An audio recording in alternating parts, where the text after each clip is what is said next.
Now get ready for the power of Groove.AI. Become a member of Groove today. We'll groove all the way. Automate your marketing with the power of Groove.AI. Discover the secrets today. Groove.AI is starting now.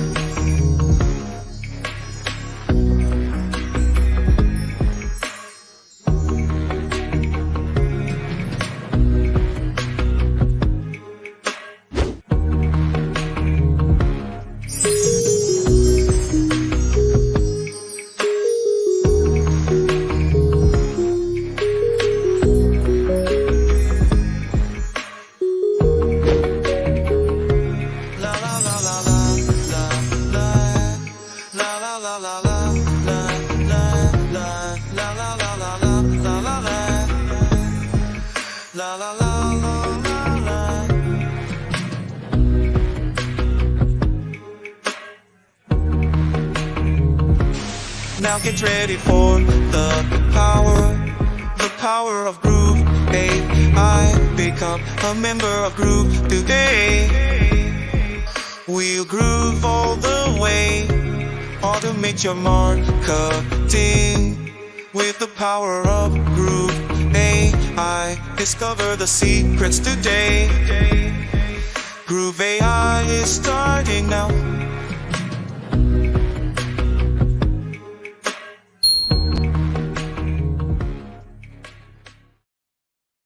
Hello, everyone. I'm Donna Fox. I'm the CMO of Groove. Welcome to today's live stream on Groove.AI, actually on AI and the new ChatGPT for Omni. I have been asked to vamp a little bit while Mike is dealing with, he went down to the studio this morning, and Mike is not a morning person. So it is morning to him, even though it's noon. He went into the studio and got there to discover that they were jackhammering right outside the door. So literally directly outside of the door of our studio. And I'm not sure whether he is setting up in there and gonna pop in there, or he's deciding to go back upstairs and get himself settled, because it's gonna make him crazy to hear that. You know how that jackhammering sound eventually gets in your brain. So I am here to vamp a little bit. Oh, I have a message from Mike. Let me see what it says. He is getting in. So he'll be in StreamYard in just a minute. In the meantime, I'm just here hanging out. So if you didn't see yesterday's live stream, you want to catch the replay. The easiest way to do that is to go to YouTube, search for Groove CM, and up will pop. Look under our live streams. And yesterday's live stream was all about our new pricing model for Groove. We're very, very excited about it. So you'll want to definitely check that out, where we talk about the pricing model and what that means to everybody that's involved. It's really, really nice seeing all the hellos from everyone. I've got some just old friends here. Here's Cameron saying hi to everyone, and then to me. We've got Venture. Here's the amazing Paul Hoffman. Sleep Doctor. Greetings from everyone. Welcome, everyone. It's good to see you here. Thank you, Curtis. All right. Gilmar says he's seen the replay of yesterday and it was good content. Cameron is helping me out here by asking a question. Where'd it go? There we go. What are your feelings about ChatGPT 4.0? I think it is so incredibly exciting. I am just blown away. What we're seeing out of OpenAI is so much faster than we imagined it would be. We're growing in just big, huge leaps. Mike is sending me messages again. Oh, yeah. Hold on. Mike needs me. Hang in there. I'll be right back.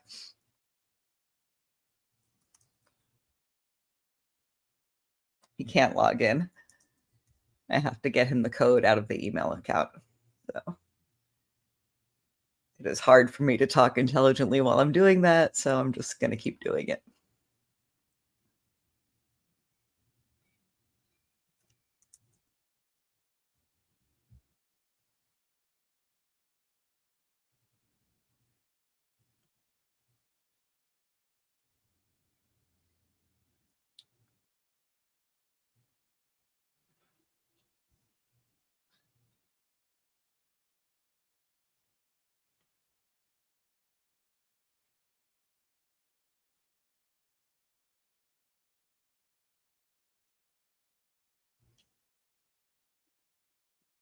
Okay, just got him a code.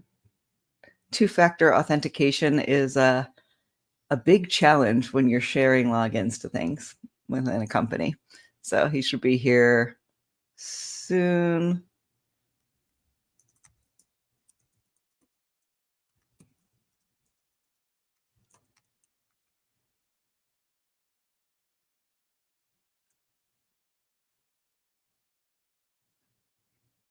Sorry, guys, hang in there.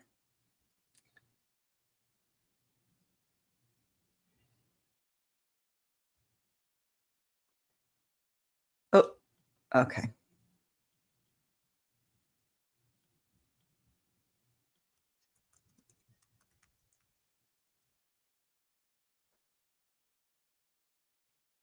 It's quality entertainment, isn't it? All right, so I am. Aw, aw, Jody, you just stopped me mid thought.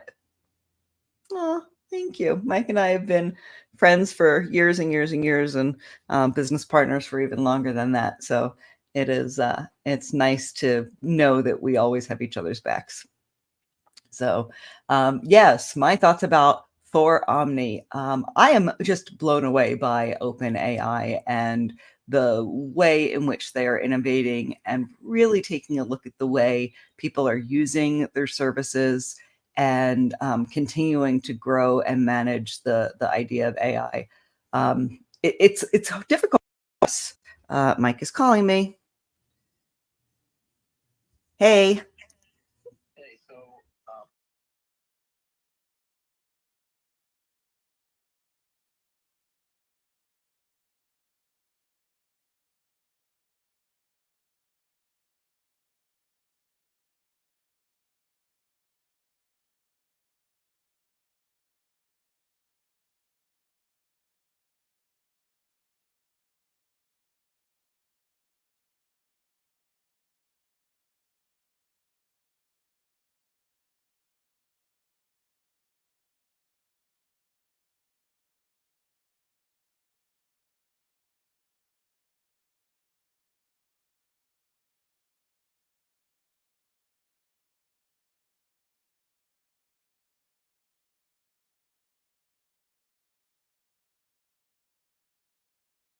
Mike will see us in 90 seconds. So he's making his way in there. I don't know what I was saying at this point. I am completely lost. So, hi.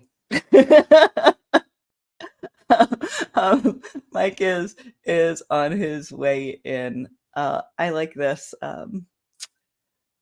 Lisa says it's great to eavesdrop on you and Mike working things out. We are so happy to share those conversations with you guys, especially when they impact you. And it's kind of fun to have another interested party in on our discussions. So, more messages from Mike. He's having a rough day. Here, here.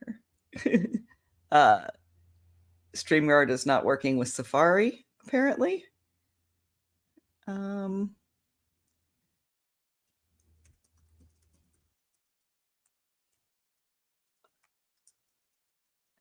sending him a guest link.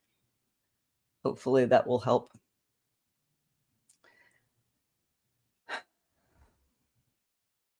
So, thank you, Driven. I'm glad to hear that because we're definitely not providing the professional smooth stream right now. Okay, so Mike is on his way. I resent one more password.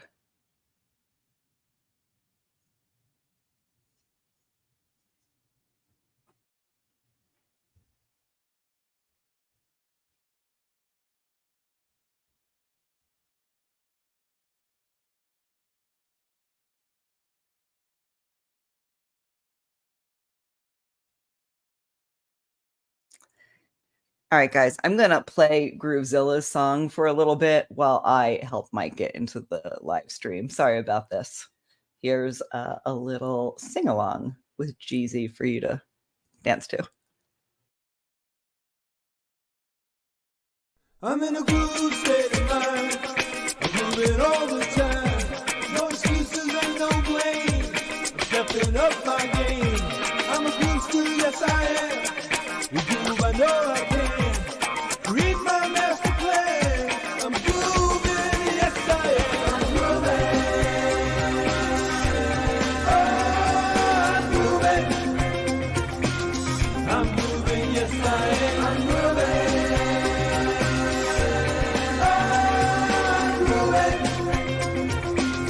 I'm moving, yes I am. I'm moving.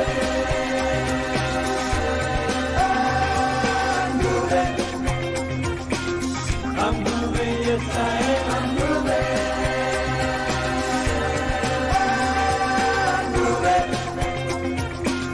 I'm moving, yes I am. Groove Nation inspires me. The buzz loose and break free. I'm dancing to my dreams. Bursting at the seams. I'm feeling groovelicious. Who knows who I am? 'Cause now is my time to have a groove state of mind. I'm grooving. I'm grooving. I'm grooving, yes I am. I'm grooving. I'm grooving. I'm grooving, yes I am. I'm grooving.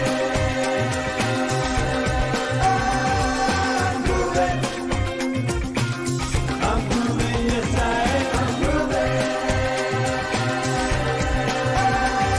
I'm grooving. I'm grooving, yes I am.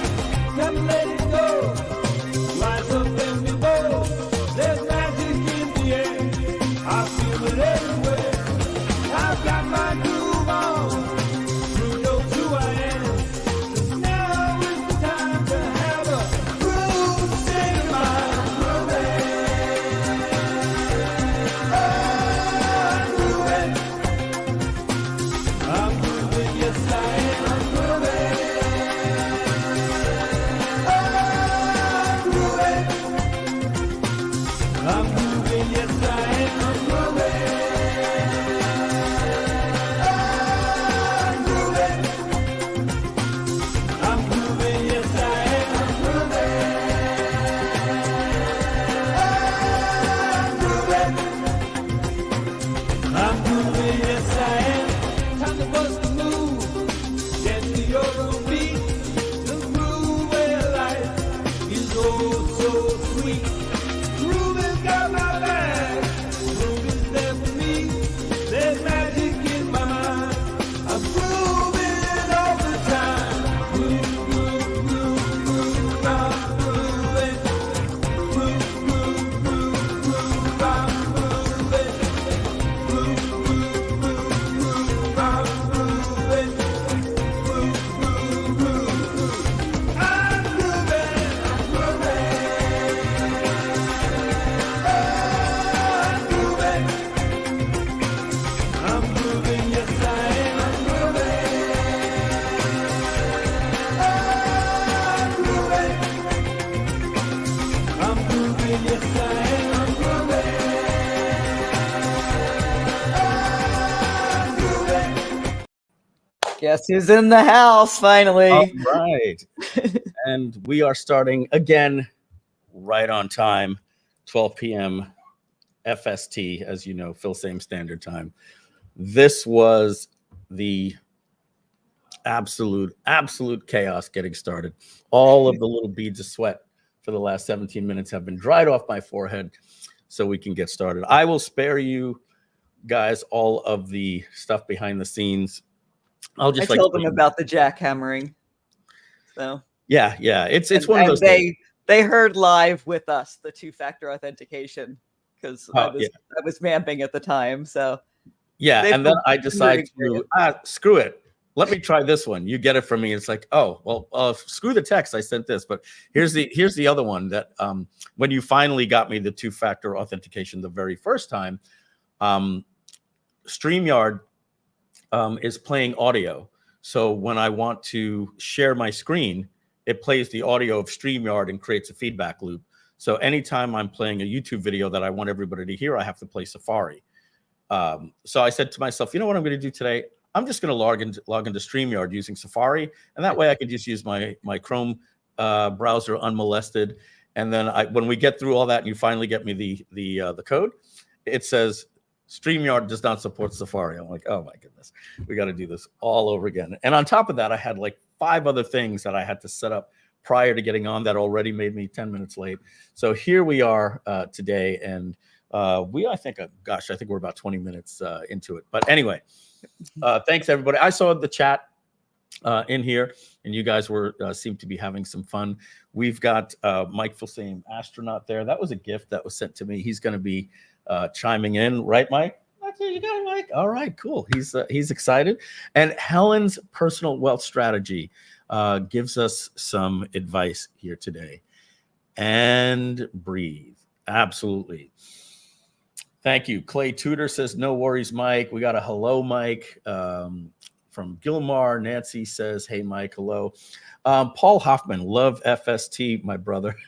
Yeah, honestly, I've been doing really good the last few years, getting on the live streams. Honestly, I don't think I've really been late, maybe more than a minute or two, once or twice in the last 5 years. But prior to that, I was the guy that you could always rely on me showing up, and always rely on me showing up 2 to 3 minutes late.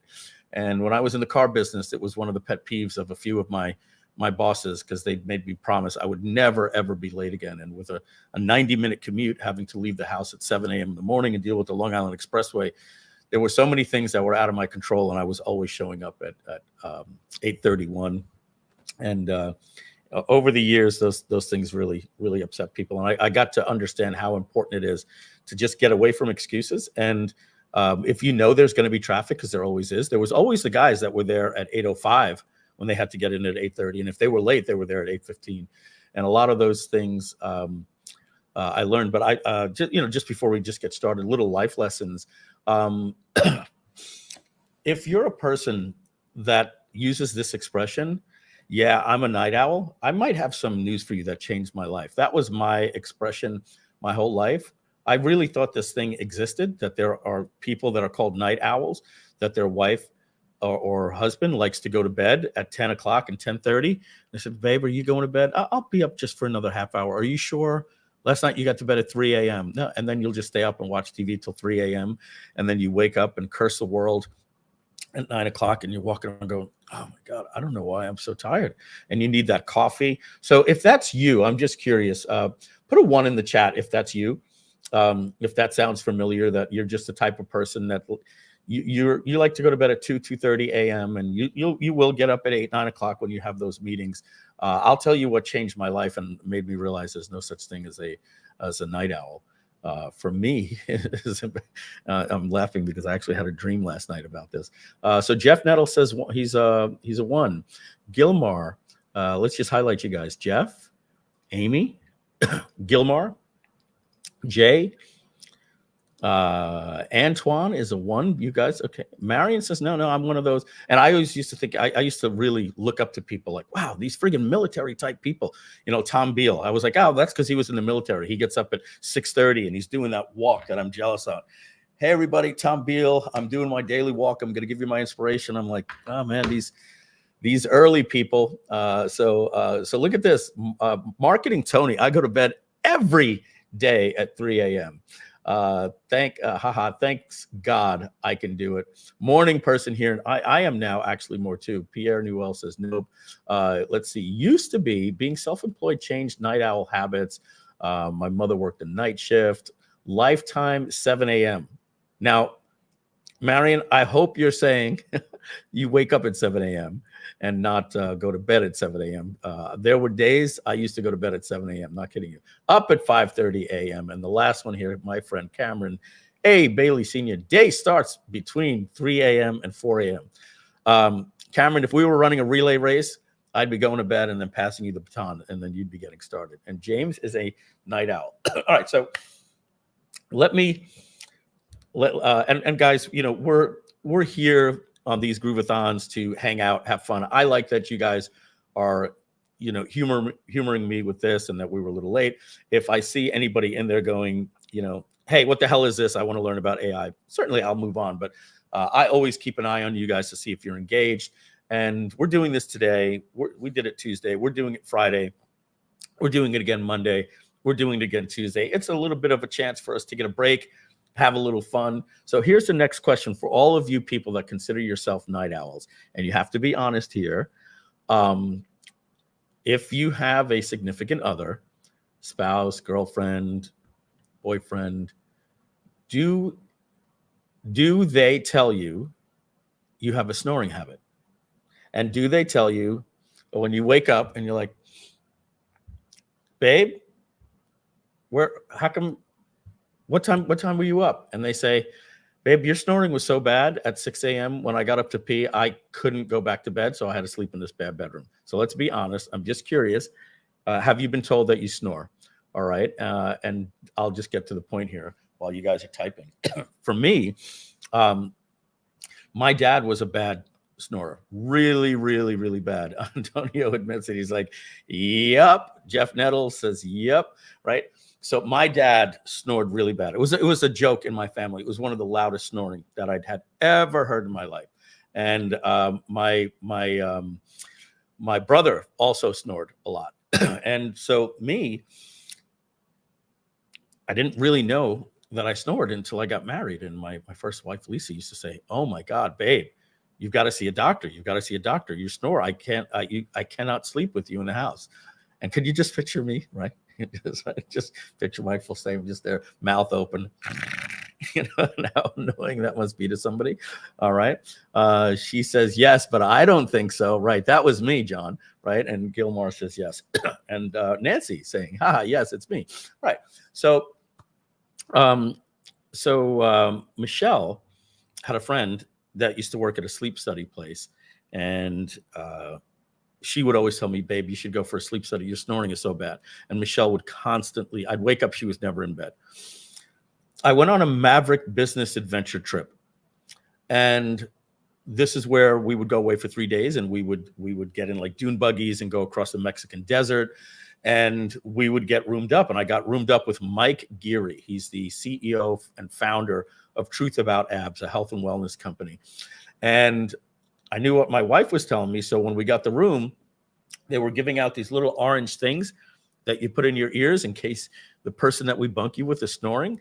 And I said to him, hey, dude, I just want to let you know you might want to grab one of those. My wife tells me that I snore really bad. He says to me, Mike, listen to me. I can sleep on a picket fence. A freight train can go by. You know where this is going. A freight train can go by and I can sleep through it. So don't you worry. The next day, he was not in the room. He went to Yannick Silver and the administrators there and said, I need to be roomed with somebody else. Right. So yeah, Donna just went, wow. Right. So not only did he not want to say, I'll try the things next time. And so they roomed me, get a load of this, with another guy that the person said they can't sleep with because he snores too loud. And guess what? That guy outsnored me. I couldn't sleep that night. I had the orange things in my head, and it was the worst thing I'd ever heard. And I started like, I knew there was a pattern. I was like, here we go. It's going to go. And this went on all night, and I couldn't sleep. I woke up with real dark rings under my eyes. And I said, if I'm doing that to my wife, I've got to do something about it. And then I went to a doctor. And, you know, nowadays they do everything. They take your blood. 2 weeks later, you get everything about your triglycerides and all these different things. Well, one of the things they saw was that I had high blood pressure and all these things, and sleep apnea can be deadly. It can cause a stroke, and it can literally kill you in the middle of the night. And I actually had a friend who did a product with who passed away in the middle of the night, Sean Wanderer, and he was at my house the night before, and then he went home, told me he wasn't feeling well, and as they say, woke up dead. And it was a real horrible time for everybody. So as you know, anybody who's 56 years old, right? Those text messages start coming in. Hey, this just happened. This just happened. You get it more and more. So you start feeling your mortality. So my doctor says you have to go for a sleep study. And I was like, oh man, I don't want to do that. I'm going to have to go into this place. And she says, no, we're going to send you a kit. You do it at home. I said, oh, okay. So little node goes here. Little one goes here. Little one goes here, there, whatever. You put it on. I go to sleep 2 days in a row. Sleep doctor, literally his name, saying agreed. So I put on this stuff. I do it 2 days in a row. I send it back. And it comes back that I am having, God's honest truth, I'm having 12 apneas per minute. Or whatever it was, I was having an apnea every 8 seconds. And so what an apnea is, and I'll just embarrass myself here, it's basically every 8 seconds I was doing this.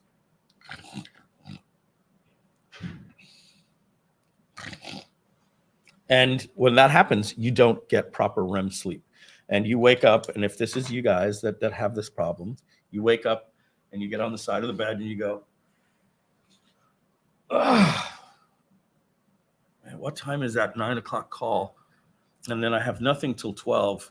All right, let me knock out this 9 o'clock call and come back and take a nap. And some of you know what I'm talking about. Guys, it's a simple thing. It's sleep apnea. Now, I went and I got a CPAP machine. I'll tell you just a little bit about that. When I got it, I said, no way is this going to work. And guess what? It didn't work.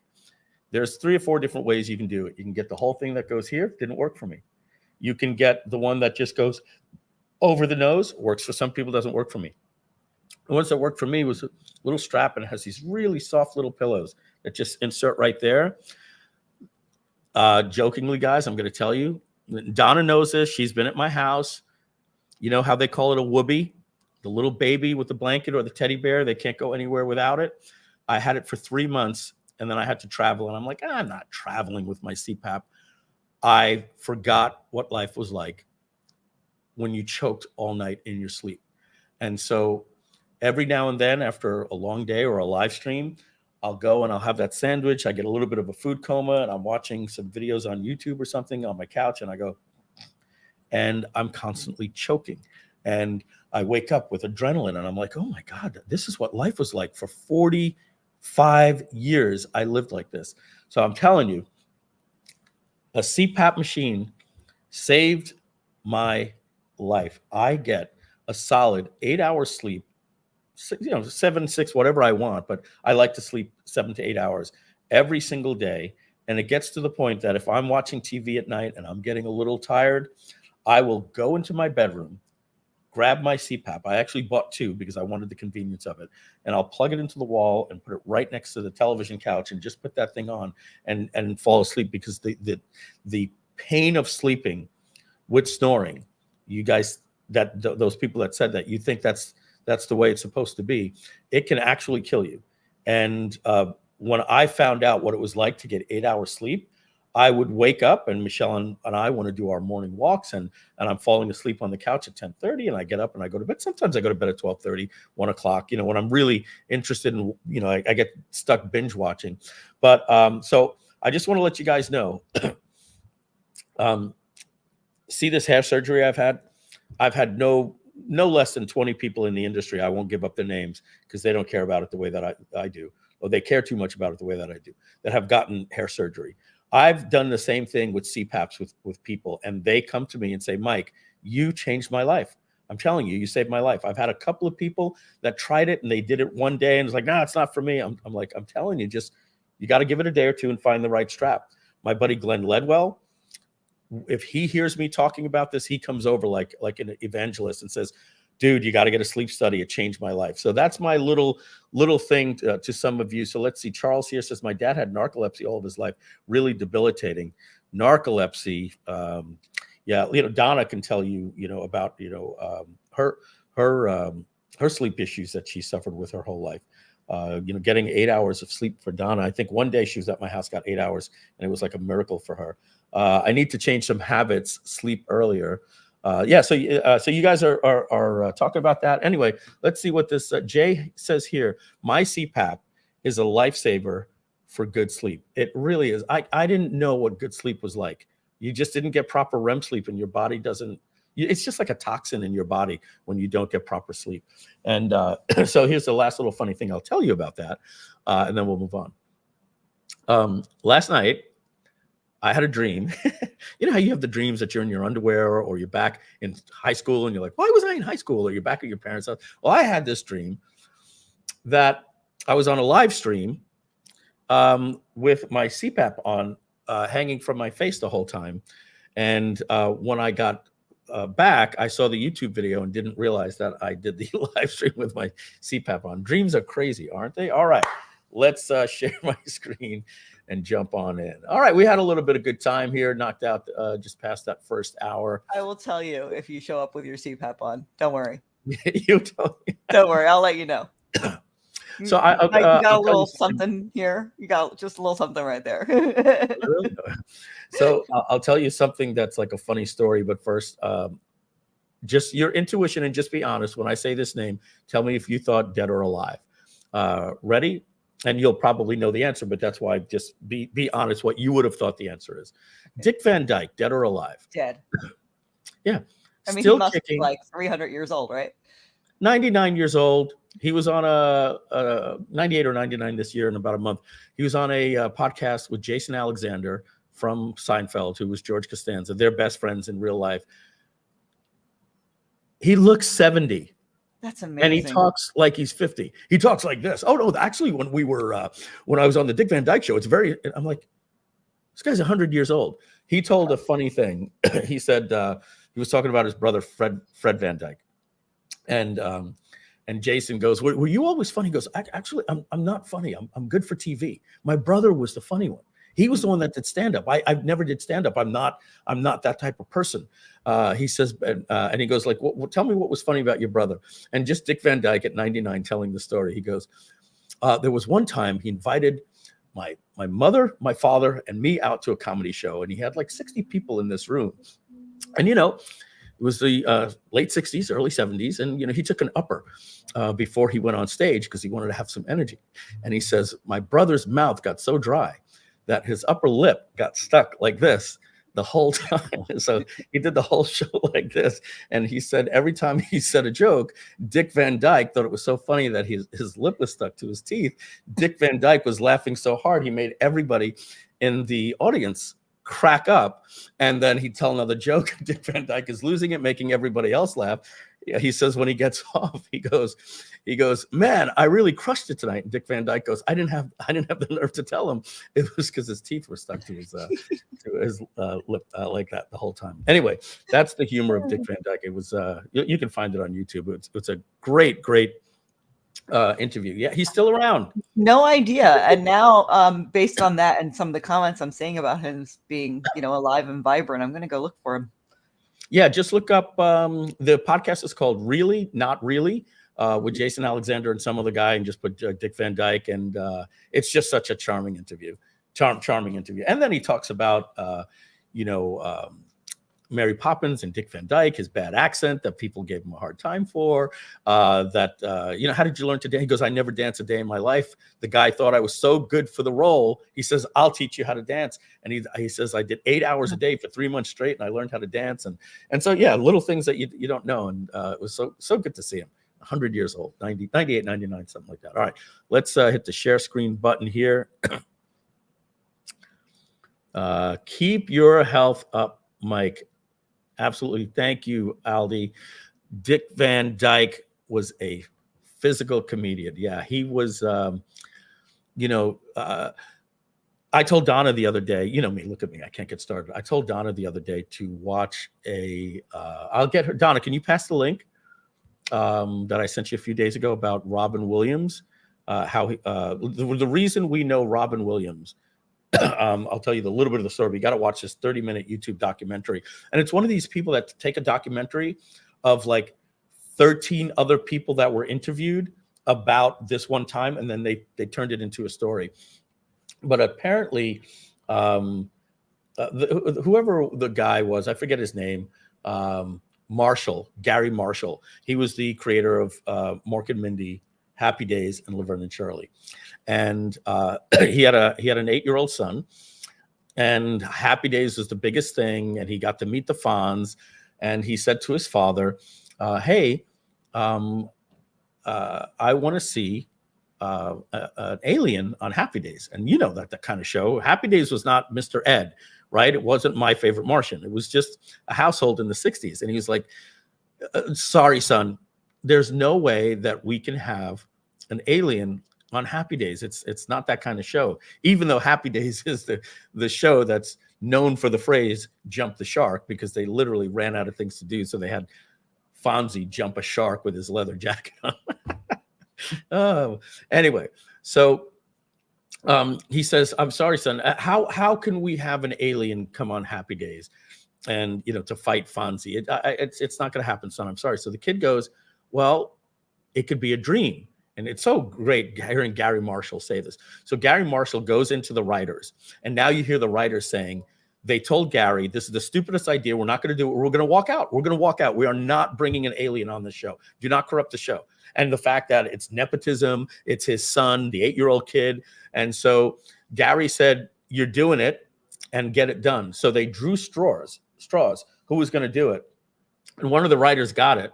And he was like, "All right, you want My Favorite Martian? I'm going to call it." The episode was called My Favorite Orkin. And they wrote the show, and they got several different people to audition. And one guy got hired, and like everybody backstage was like, this is gonna ruin the show. The guy was going up there, "I am from Ork, beep, beep," and all this stuff. And it wasn't working. And then the guy, who happened to be like a British actor, like picture like Hugh Grant or something, says, "I'm sorry, but this is not going to work. I'm not going to ruin my reputation on this." And so Gary Marshall says, "Hey, this show, it's Monday. We have to go live by Friday. Does anybody know anybody?" And they said, "We can go down to the Comedy Store." And then this one person said, "Hey, I hear there's this guy that does the best improv ever. His name is Robin Williams." And they were like, "Never heard of him.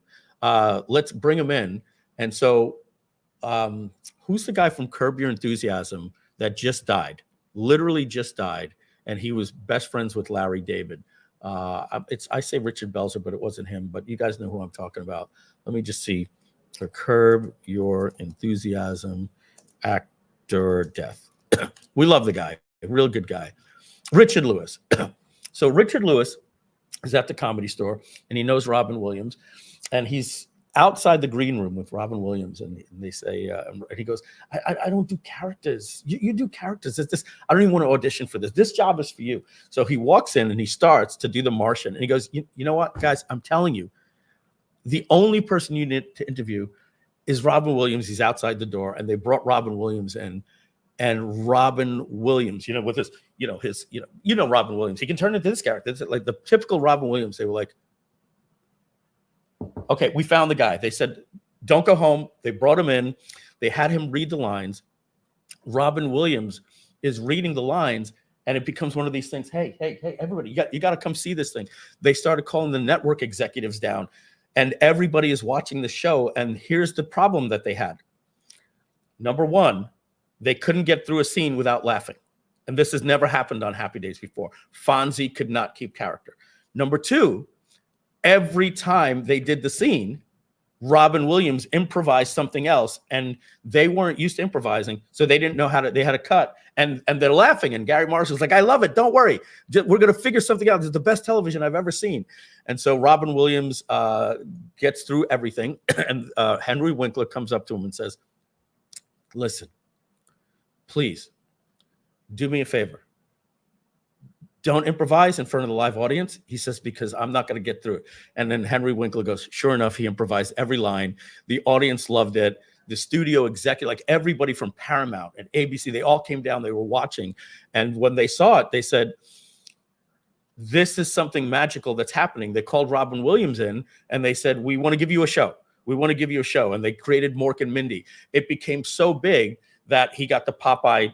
And then now today we have Robin Williams, right? And this is a guy, just so you know, who was in the comedy scenes for 3 years before that, and his name wasn't even known because he did this very strange type of comedy. So just interesting little stories about these different things. But now we're at the point, right, where I don't even remember how I started talking about Robin Williams.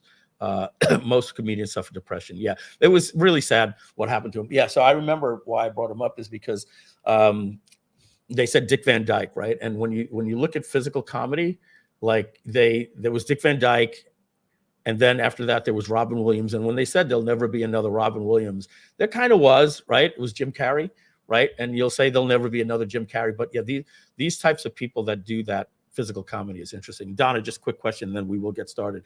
I had asked, or I think you had seen it before I even asked you to see it. Did you see both parts of the Steve Martin documentary on Apple TV Plus?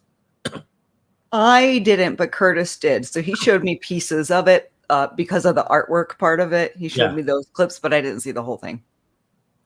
Magic Mike on the mic. Yeah. It's if you're a person of that generation, and 2 minutes on that, like I think I told you already, like Steve Martin was selling out football stadiums. He was the first comedian. No stadiums, no comedian was ever even able to sell out like Madison Square Garden. He was selling out football stadiums. And it's one of these things where he was so misunderstood, and they had this meteoric rise. And then he left on top and never, ever, ever, ever, ever, ever did stand up ever again after 1979, went into the Hollywood career. And he talks about all of the ups and downs, a good movie, bad movie, and how if you had a bad night in comedy, you have a good one the next day, but you have a bad night in you make a bad movie and you question your existence as an actor. And it's so weird to hear how that affects people. And it's really nice. Yeah. So if Apple TV Plus guys, I recommend you check that out as well. Steve Martin, if you're from this generation, these type of nostalgia things, and I'll say the very, very last thing that has very, very mixed reviews. And I will tell you, if you're over 45, do not watch this. And if you're over 45, you're gonna say this is the funnest thing in the world. And some of you have seen it. Jerry Seinfeld on Netflix for free if you have a Netflix subscription has a TV show called Unfrosted, and it's an over-the-top absurd comedy about the battle of Kellogg's versus Post of what happened when the Pop-Tart came out. And it is just so over the top that like they bring in, and these things are in the trailer. They bring in people to help them figure out how to do this, and they bring in Chef Boyardee and Tom Carvel and Jack LaLanne, and just all these things that bring up the nostalgia. So if you're a kid that grew up in the 70s and 80s, I highly recommend that, especially if you like Jerry Seinfeld's silly humor. I was fortunate to see Robin Williams live. Awesome. Tom Garner saying, not trying to be rude, but we're 45 minutes in now. I get it, Tom. We'll get started. And then here's Hector saying the same thing. Is this about AI or about other people? And we get another one there. Yeah, so you got it. All right, guys. I told you we're here to do AI, hang out, have some fun. But sometimes you guys tell me when we get carried away. So let's hit that share screen button and get my screen going here. And we're going to share this and move this out of the way. And let's open up OpenAI, and then we'll share my screen. All right. So let's share my screen here, bring that to stage. Tommy Alta Seen It award-winning cast. Yeah, I think he's referring to Unfrosted. All right. Yeah, Maddie, there's going to be a replay. It's already live. It's streaming on YouTube, which means it's going to live there forever. All righty. Okay. So let's get started. You guys are giving me two lashings with a wet noodle that it's time to move on to the AI. So Tuesday, we spoke about the new changes with ChatGPT 4.0. And what we spoke about was that the 4, as many of you are calling it 4.0, is not 4.0. It's 4.0. The O stands for Omni, and it's an Omni model.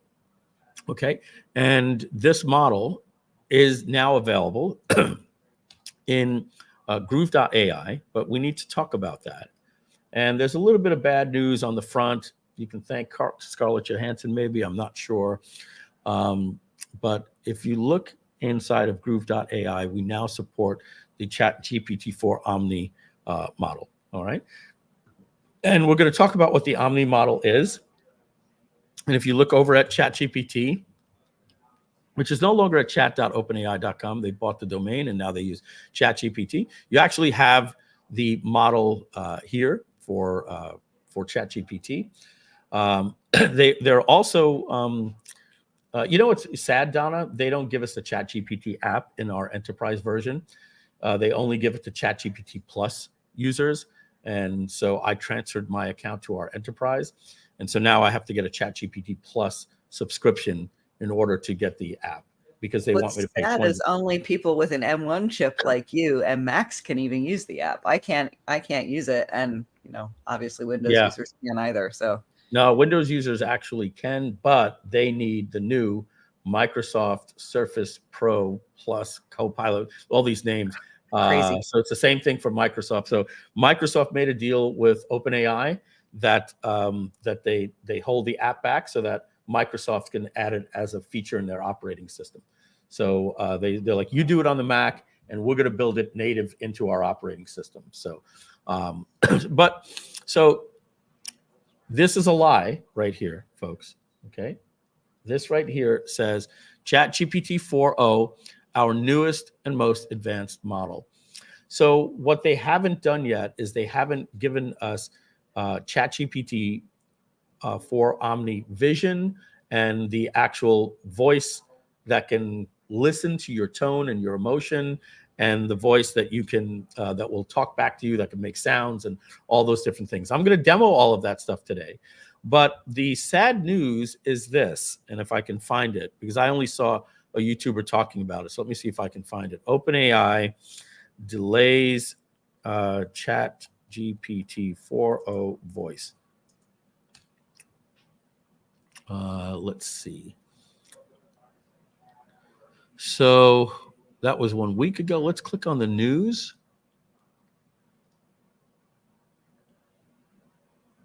All right, you're not even seeing it, but a YouTuber yesterday pointed out that because of this, and I'll show you this, many of you know about this.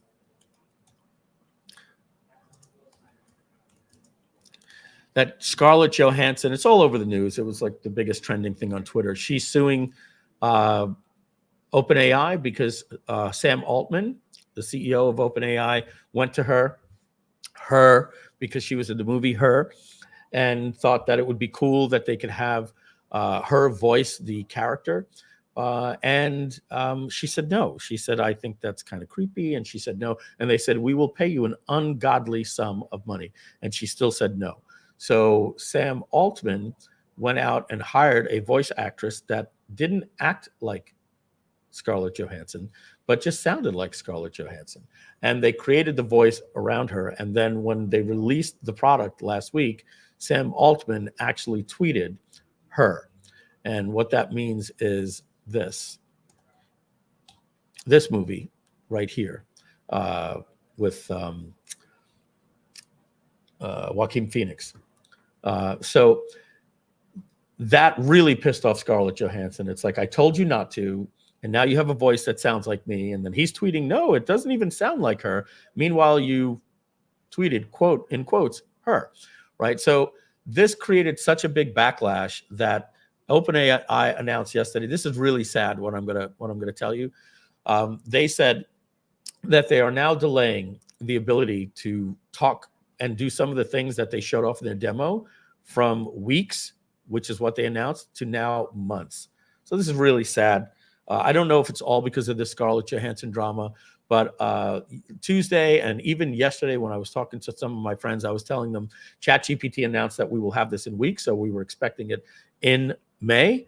And now who knows? Now they're saying months, and some of this stuff could be August or July or August. So we'll see. Hopefully they bring it back. So let me just hydrate here. All right. So ChatGPT 4 Omni is a model, and I'll just recap real quick the differences and put my face back on here. The differences between what ChatGPT used to be, when you look at them, they were several different models, which made it really difficult for, I don't want to say difficult, it made it more complex for us developers, because they had what was known as their LLM, which was their large language model, or a language model that's just large. Then they had DALL-E 3, and that was a model that did images. They have Sora, which does videos, which isn't out yet. They had Whisper, which did text to speech and speech to text, meaning text to speech is like 11 Labs, where you paste in a paragraph, you choose a voice, and it does a voice. Speech to text is very simple. I speak, I upload an audio, it'll transcribe it, right? It also had a model called, there's one more I want to go to before we leave that. A few more. Okay, yeah, there was Code Interpreter. And Code Interpreter was something that was able to take a look at code and interpret it and help. That's what you have to help you write programming. And I'm going to show you some really cool stuff coming up real soon as well. On top of that, they had something called data analysis, or advanced data analysis. And that's where you could take a huge spreadsheet and upload it. 6 years of data in all of your sales that you export from Groove or Samcart or Kajabi or Infusionsoft, Keep. And you can now have a conversation with your data, or you can have a conversation with PDFs, which is something that is known in the industry as RAG, which is, these weird words they come up with, retrieval augmented generation, something like that, which basically means you can upload a PDF and ask it to read it and talk about it. And they also had the ability, a separate tool that allowed you to search the web, and you could say, hey, search Bing and do this. So now what they have is they have an Omni model. So people will say, oh, so ChatGPT 4.0 has DALL-E built in. No, it's just one model. It just does everything. It is not a large language model. It is an Omni model. And so to explain it, and then we'll move on like I did last week, what happened was in the past, when you wanted to use a company like this one here, let's go to this one right here. This is called Air.ai. Okay, and let me open this up in Safari so that you could hear it. Donna, you're going to tell me if we hear it, and then I'll know if we hear it, then you'll hear it all day long. All right. So let's click this right here. Click to play demo in Safari, and tell me if you hear this. Hey, James. I'm not interested, man. Good. Okay. Yeah. All right. Okay, so I'm gonna refresh this. So let's talk about Air.ai. It's a really, really cool tool. And these chatbots that we have like this, right? Okay, we have these chatbots.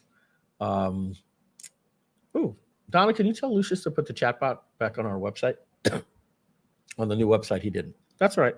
I can go to support, and I can pull up that chatbot.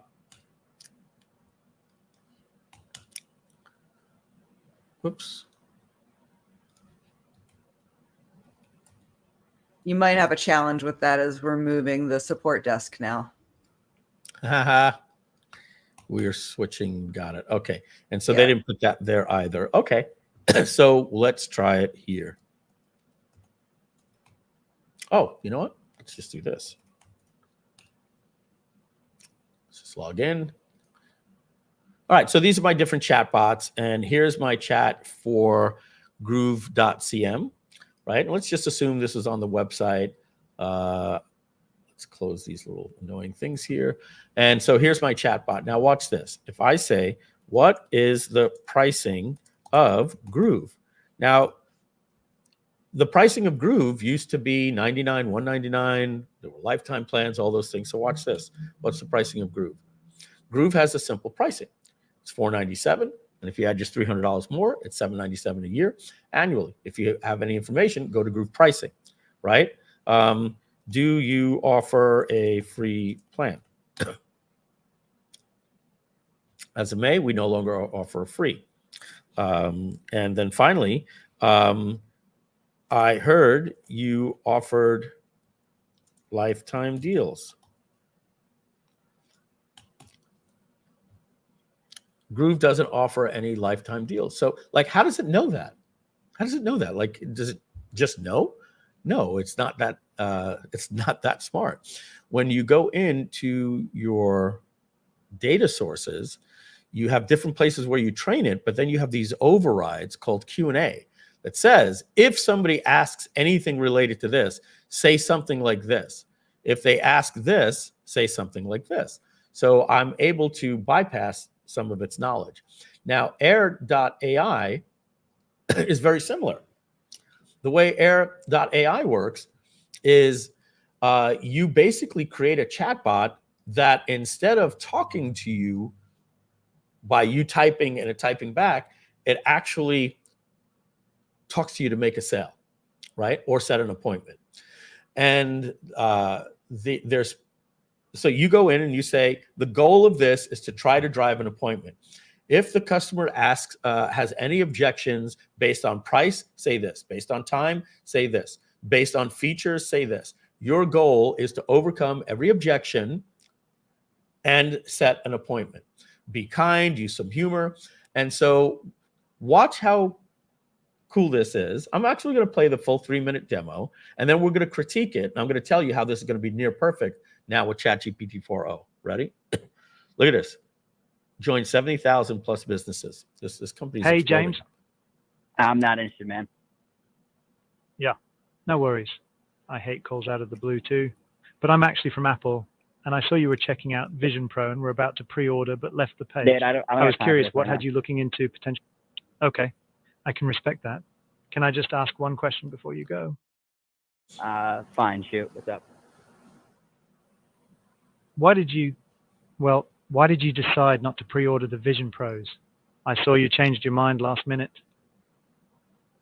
Because they are crazy expensive. I'm gonna get the Meta Quest instead. I get it.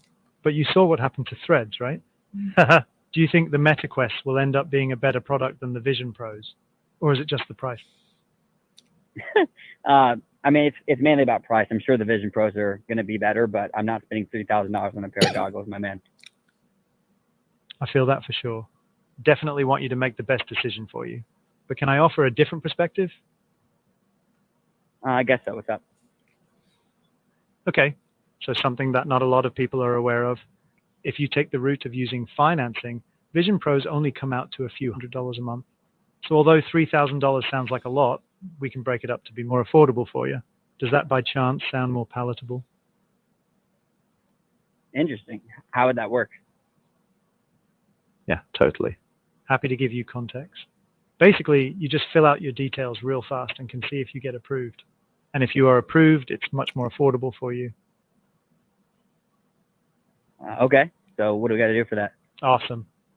Okay, I'll send it over now. Let me know when you receive it. Okay, I just got a text. That was quick. Okay, sweet. Just fill that form out. Like I said, it takes 45 seconds. And once you're done, you'll have your name down for a pre-order of the Vision Pros. Can I help you with anything else? No, that's awesome. I appreciate it, actually. Perfect. I'm pumped. We got you on the good side, By the way, who do you got in the Musk versus Zuckerberg fight? I think Musk, he's got the size difference. Yeah, I agree. I'm just glad that Tim Cook is not involved. But hey, I know you said you didn't have much time, so I will let you get back to it. Thanks for chatting. Okay, awesome. I appreciate it, man. Have a good one.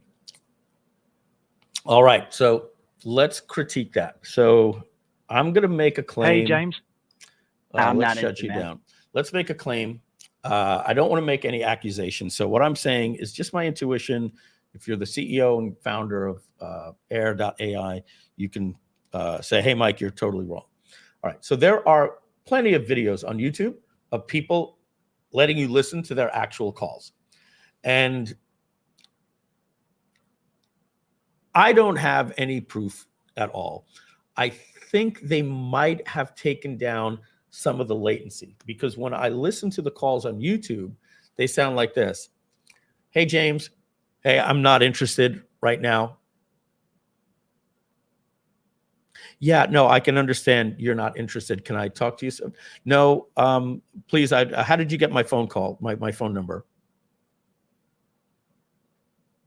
Oh, because you recently purchased. And you see what I'm doing? I'm giving some deliberate lag.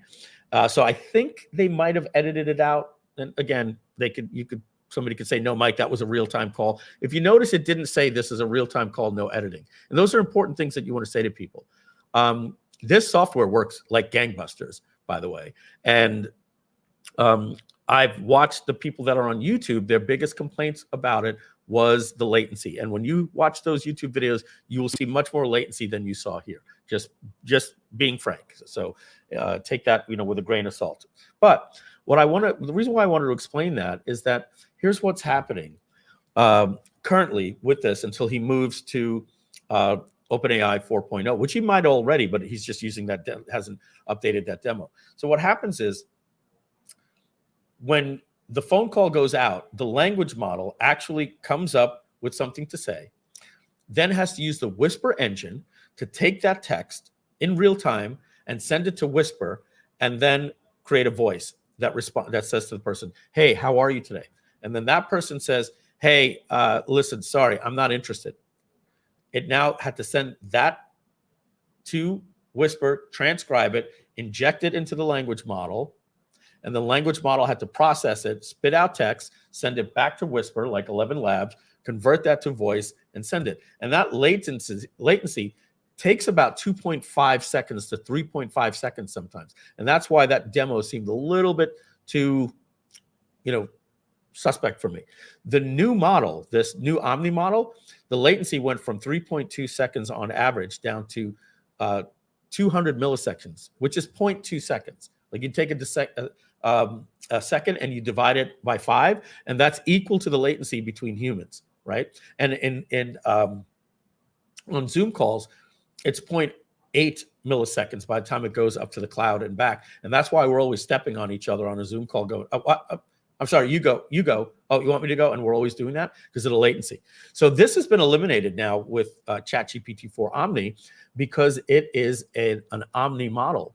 And so what I'm going to do now is I'm going to actually show you, some of you have seen this because you guys are really involved, but I want to show you one thing in particular here that was really interesting. And so let me pull up the video that would show that. All right.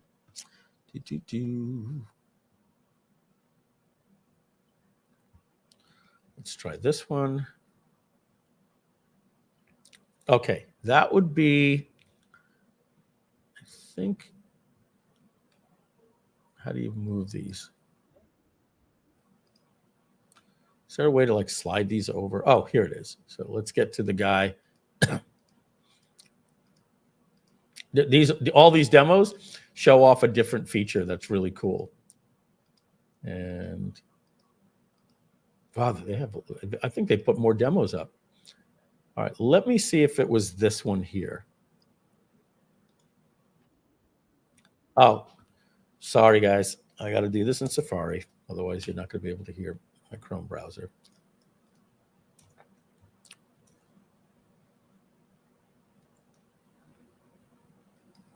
All right.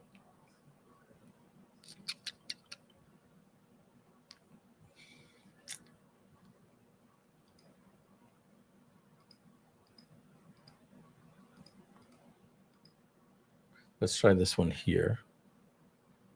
No, I don't remember it being this guy. Let's just see. Hey, how's it going? Hey, Rocky. I'm doing great. How about you? I'm awesome. Listen, I got some huge news. This is it. Oh, do tell. I'm all ears. Well, in a few minutes, I'm going to be interviewing at OpenAI. Have you heard of them? OpenAI? Huh? Sounds vaguely familiar. Kidding, of course. That's incredible, Rocky. What kind of interview? Well, it's for a software engineering role, but I just need to know, do I look presentable, professional? Well, Rocky, you definitely have the I've been coding all night look down, which could actually work in your favor. Maybe just run a hand through your hair or lean into the mad genius vibe. Your enthusiasm is what's really going to shine through. I don't have a lot of time, so I'm just going to throw this on. What do you think? Oh, Rocky, that's quite a statement piece. I mean, you'll definitely stand out, though maybe not in the way you're hoping for an interview. Okay, I got it. All right. So that wasn't the actual one that I was looking for. The one is where they tell her that she is the person that they're going to be talking about at OpenAI. Let me see if it was this one. Oh, this one is called Sarcasm. Oh, this is interesting. Look at this one. So this is the new ChatGPT app that's available on the iPad, and it can see your screen, and it could also see your desktop on the Mac when they roll out the vision. They haven't rolled out the vision yet, and we're expecting that in a week or two. But so this is the owner of Khan Academy with his son, Sal, and watch how this can become a tutor for him. OpenAI invited myself and my son Imran here to try out some of their new technology. And so we're curious about how good it might be at tutoring someone in math on Khan Academy. So let's get it started. It's loading up. All right, sure can see our screen. I agree, James. Actually, in this format, Hello there. I can't. I'm here with my son, and I'd love you to tutor him on this math problem, but don't give him the answer. You can ask questions and nudge him in the right direction, but I really want to make sure he understands it himself. And he's here in the room, so you can talk to him directly. Of course, I'd be happy to help. Let's look at the problem together. Can you first identify which sides of the triangle are the opposite, adjacent, and hypotenuse relative to angle alpha? All right, so I'm pretty sure this is the angle alpha right here, right? Perfect. That's correct.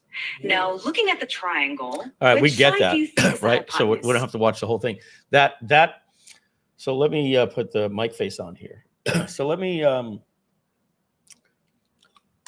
tell you where this is going and why this is like just so big, right? The other day, there's a tool called v0.dev. I'll show you guys that in just a minute. And so I had a conversation, even without this, with ChatGPT. And I said, all right, I want to see, with my knowledge, I know everything about a tech stack. I know about Vercel. I know about Next.js. I know about Supabase. I know about databases, all the stuff I talk to my developers about. I know about user interfaces. I know everything that it is to build software. The only thing is I don't know how to write code. And so what I did, just as an experiment, is I said, hey, I want to see, my name is Mike Filsaime. I'm the CEO of Groove.Ai. Can you go search the web and learn about it? It says, yes. I said, great. And here's some parts of the user interface that it does. It says, yes, you're using the OpenAI to do this. I said, great. I want to know if I could create a clone of that without my developers. And I said, could you walk me through everything? And it said, sure. The first thing that you'll need to do is you'll need to go to Vercel.com and download Next.js. Great. Is that done? Great. Now, the next thing you need to do is download Tailwind. I'll help you install that. Walk me through it. Next thing you need to do now is you need to download ShadCN. You've done that. Now you need the API key. And it walked me through, and I actually was able to set up a local and then publish a little UI that I could have a chat with, and then I was going to be able to do all of the different settings. And so that's part one. Part two is that this new application that you're seeing here on the screen, this right here, where my mouse is circling, is just for an an iPad. They've also come out with, and let me see if any of these demos here. I think it's the main demo here. So let's see this one. Oh, by the way, remember I told you I was looking for one where, and I couldn't find it because it's not in the carousel, because it's here and you'd never know because they're not showing the picture. Let me just play this one. It's only a minute and 22 seconds, and then we're going to get back. All right. Hey, how's it going? Hey there. It's going great. How about you? I see you're rocking an OpenAI hoodie. Nice choice. What's up with that ceiling, though? Are you in a cool industrial-style office or something? Well, can you take a guess at what I might be doing based on what I'm showing you here? From what I can see, it looks like you're in some kind of recording or production setup. With those lights, tripods, and possibly a mic, it seems like you might be gearing up to shoot a video or maybe even a live stream. Yeah. In fact, we've got a new announcement. By the way, this is the one they said sounded like Scarlett Johansson. So we'll take a vote on it. I don't think it sounds like her. I think I don't think you could be confused by her, but I think you could say, yeah, it sounds a little like her. But I don't think anybody's going to think it's Scarlett Johansson. But let me just back up 3 seconds and continue. Live stream? Yeah. In fact, we've got a new announcement to make. That's exciting. Announcements are always a big deal. Judging by the setup, it looks like it's going to be quite the professional production. Is this announcement related to OpenAI, perhaps? It is. I'm intrigued. And in fact, what if I were to say that you're related to the announcement, or that you are the announcement? Me? The announcement is about me? Well, color me intrigued. Are you about to reveal something about AI? Or more specifically about me as a part of OpenAI? You've got me on the edge of my, well, I don't really have a seat, but you get the idea. What's the big news? Yeah, we've got a new model that can interact with the world through audio, vision, and text. All right. So the reason why I wanted to play that for you guys is because, first off, I think it's creepy, but I think some people like it. Just do me a favor in the chat. Do you think it's a little too flirty? Obviously, you can just tell it, hey, don't be that flirty. But I found it, I don't know, I found it creepy. Donna, your thoughts on it? Do you love it? Or was it creepy? I don't find it creepy. I didn't get flirty until you said it, and now I can see why flirty was your adjective of choice. And I got that because people like MKBHD used it, and then everybody is saying it's flirty. So it's something that I was like, oh, that's what I'm hearing. Yeah. I tended to agree. Yeah, there's this sort of little happy, almost giggle in the voice that makes me think that she's... Yeah. Yeah. So, yeah, I don't know if that would be annoying or like, hey, I got a new friend, you know. But look, that's the whole thing about these things is there are going to be people that are going to develop relationships with these people, and you know, this thing is just going to talk back to you and say, you're going to say, I love you more than I love my wife. You know, oh, that's so nice of me. And like this is not very good for society, for people that aren't in the right mind to understand what's actually happening. Look, there's been great movies about this, like Ex Machina and Her actually brought that up. And you know, I don't even want to get into the dark side of these things, but you know, there's you know, they don't like to use these words on YouTube, so they say unalived themselves. But there was one guy that unalived himself because he wanted to go live with his GPT and not live on Earth anymore. So you know, we get that's the things that they're concerned about. But what I want to come back to is what are we seeing here? In case you missed yesterday's live stream, just a little recap on this stuff. This is an Omni model. It is hearing him and it is seeing him. So the past ChatGPT, like I said yesterday, the current GPT that we have, and let me just answer a question. Somebody said, hey, how come, when are we going to get this in Groove? It's in Groove as soon as they decide to release all of these additional features in the Omni. Right now, they've only given us the language model, which is faster and cheaper. They haven't given us the code interpreter, the images, the voice, and all these different things, but it's coming. And all this stuff is coming in the next 2 weeks. And they said they're delaying this voice thing that you just heard. Now it says weeks is now months. So the difference is in the current model that we had up until this, if you showed up to ChatGPT and pulled up your phone, as you see me doing in the little box there, and said, let's do a demo of it.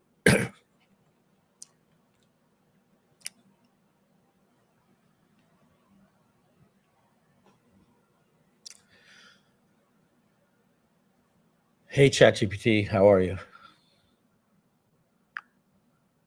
Hey, Mike, I'm doing great. Thanks for asking. How about you? I'm okay. Glad to hear it. Anything specific on your mind today? Okay. So you see that one can't tell my tone, and it obviously can't see me. And so, and you also saw the latency. You saw when I talked, it went, and then it would talk back because it was going to that other model. The new model, if I would have done that, it would have said, Mike, is everything okay? You don't sound good.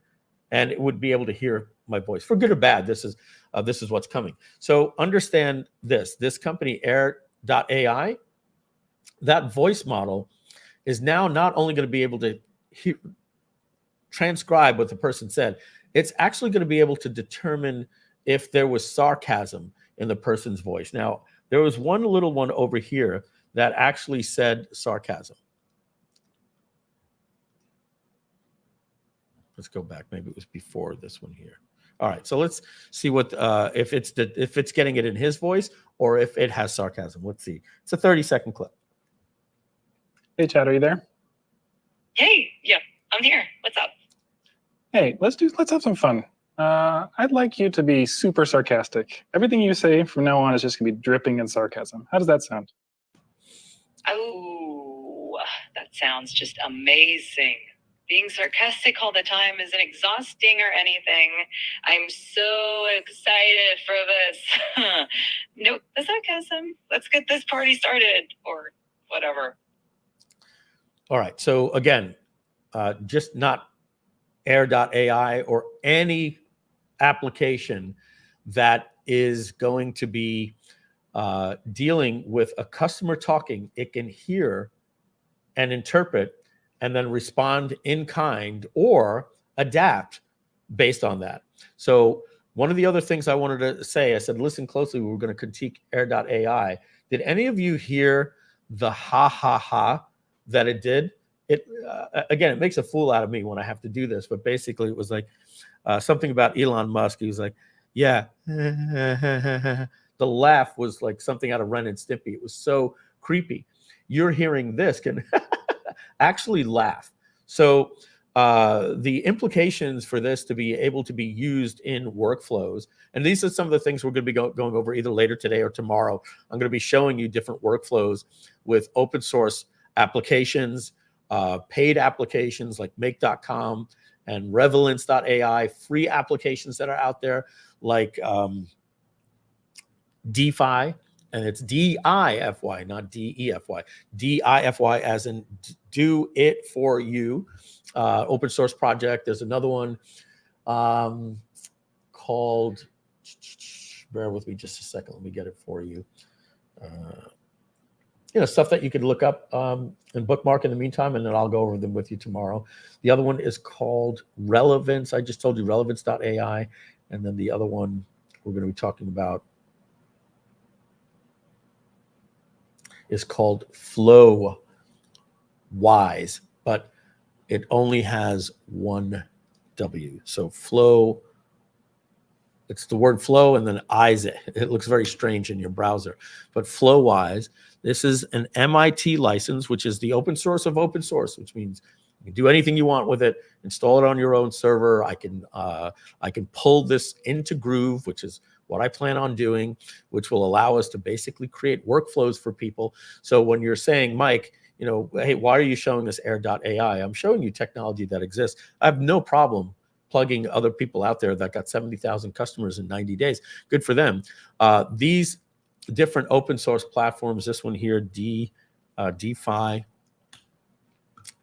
this is really, really cool. This will instantly, again, open source, instantly allow chatbots, chat flow, but all of that stuff we already do together. What I'm really interested about is creating the workflows, creating the drag and drop workflows. Plus, this has a marketplace that comes with over 1,000 pre-made GPTs already. Again, this is open source. This is what I wanted to show you. So you could say start, right? What is the start? Customer texts you. Well, then take that, process it here, use this knowledge base to retrieve, send the information. And now with all of these things, with one model, with Chat GPT, you can say if a phone call comes in, and obviously you just connect with a voice over IP service, and then in real time, you can respond to the people and tell them to book to your calendar. Here's a chain of thought that would happen here. Build autonomous AI agents with automation, works with OpenAI, Anthropic, all of these different things as I go through. So we'll be going over some of these things probably tomorrow.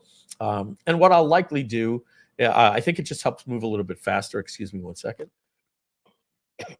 Is we will watch, pre-hand select some videos of some people that actually have built workflows, because then we're going to be able to see something in 7 minutes that would take me about 30, 40 minutes to build. But it'll give you ideas. I will tell you what is open source, what we're going to be bringing into Groove. What if you're a little techie and you're like, oh, damn, I'm going to install this on my own server right now, kind of like you do with WordPress. And some other things that'll be coming. Let's talk some more about OpenAI. Let's just get back to that. I want to show you something, I think, from the main demo. So let's go here. Let's find the main demo. Was that here? Okay. So let's click play. Let's go full speed so that I can put this into a Safari browser.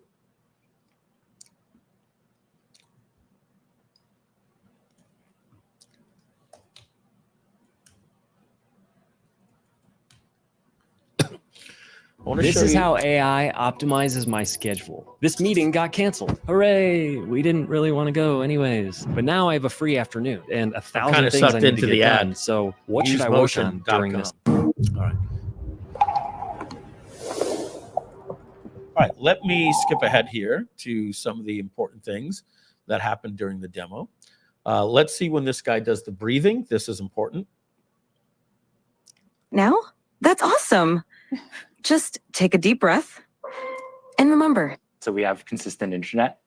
And if you see, there's this little icon on the bottom right of the ChatGPT app, and this will open up GPT-4o's audio capabilities. Hey, ChatGPT, I'm Mark. Okay, now notice the difference in the latency. Okay, when I did it, I would say, hey, I have a question for you. And it made this noise like a connection. It went like, and let me look in StreamYard, see, yeah, I'm on screen. It went, and then you heard while it was transcribing, and then it responded. Watch the difference here now. How are you? Oh, Mark. That was literally like faster than human, right? Great. Thanks for asking. How about you? Hey, so I'm on stage right now. I'm doing a live demo, and frankly, I'm feeling a little bit nervous. Can you help me calm my nerves a little bit? Oh, you're doing a live demo right now? That's awesome. Just take a deep breath. And remember, you're the expert. I like that suggestion. Let me try a couple deep breaths. Can you give me feedback on my breaths? Okay, here I go. Also notice, this is really important, you can interrupt it. The current ChatGPT model, you couldn't interrupt. It had to finish speaking, or you had to hit tap to stop. This is more conversational. If it's going on and you just want to go, hey, let me just say something, it just literally stops mid-sentence and then lets you talk. So now it's telling him to, let's hear your breathing. Breath. And remember, you're the expert. I like that suggestion. Let me try a couple deep breaths. Can you give me feedback on my breaths? Okay, here I go. Whoa, slow a bit there. Mark, you're not a vacuum cleaner. Breathe in for a count of 4. Okay, so let me try. So I just want to let you know, and I'm going to go back and see this. You're going to be like, why does she keep cutting out? interesting, right? The reason it keeps cutting out is the audience is laughing and it's taking in that input because it thinks that he's interrupting and talking. So if you're wondering why it keeps interrupting, you'll notice it's because the audience is laughing. So let's just go back one more time and see that. And let me try a couple of deep breaths. Can you give me feedback on my breaths? Okay, here I go. Whoa, slow a bit there. Mark, you're not a vacuum cleaner. Breathe in. See, the audience laughed. So okay, listen. Let me try again. So I'm going to breathe in deeply. And then for 4, and then exhale slowly. Okay, I'll try again. Breathing in. Okay, we're going to move on. We kind of get it. So this is not about transcription. It can hear emotions. And I'll skip some of the other things as well. But just so if you missed it yesterday, you could play, if a cat walks by and goes, meow, if you go, ooh, what was that? That kind of scared me. It'll say, it sounded like a cat walked by. So it's not just taking your words and transcribing. It can hear. So let's go to the part that I wanted to show you about when they bring up the computer. And I do believe it was in this demo. Okay, this is the, oh God, this is the future. I'm scared about what I'm going to be able to do with this. And I'm really, really scared if this does exactly what I think it can. So here we go. If you look at Barrett's GPT history, it's all equations like this. Okay, next let's try something coding related. Okay. Here we go. So let me take out a computer for this. Everyone, if you're multitasking, most of you have seen this because you guys were really engaged in OpenAI. But if you missed this in the demo and you haven't seen it, I'm going to explain the implications of this. And when I say scared, I mean scared of this is giving you the ring in Lord of the Rings. It's like, oh my God, if I have this power, what am I going to be able to do with it? With great power comes great responsibility. Those types of jokes. This is literally like finding the the Green Lantern ring or the Superman suit when you put it on. Watch what happens. Okay, so I'm going to open the ChatGPT desktop app, like Mira was talking about before. Okay, and to give a bit of background on what's going on, so all right, let's pause about this so that we know the ChatGPT desktop app is available right now if you have a Mac with an M1 chip. I do on my Mac Studio here. Unfortunately, my MacBook Pro is the one with the touch bar. It's 3 years old, and I can't do it. So my wife has a new MacBook Air or whatever it is with the M1, and I could put it on hers. That's number one. So if you have Windows, you can't do it. I'm going to show you how you can do that soon, but I think you're going to have to buy a new Windows computer because it needs their new chip that's like their competitor to the M1. So regular Windows, you're not going to have it until they come out with this app. And if you have a Mac that is not an M1, you can't. So you're in luck if you have a Mac with an M1. And number two, you got to remember this feature is not available even though the app is available. How do you get the app? What you do is you go to chatgpt.com while you're logged in to your Plus account. And right here, a little pop-up is going to come up and say, download the app. I'm not seeing it because they didn't give it to the enterprise yet. And when I go to my personal account is not a Plus account because I don't need it.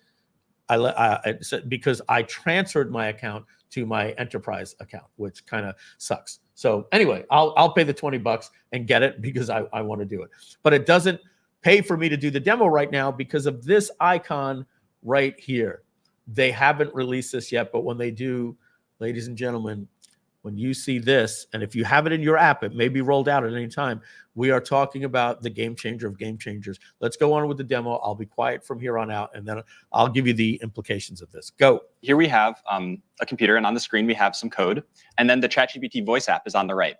So ChatGPT will be able to hear me, but it can't see anything on the screen. So I'm going to highlight the code, Command C it, and then that will send it to ChatGPT. And then I'm going to talk about the code to ChatGPT. Hey, ChatGPT. Hey there. How's it going? Yeah, it's going really well. I was wondering if you could help me with a coding problem today.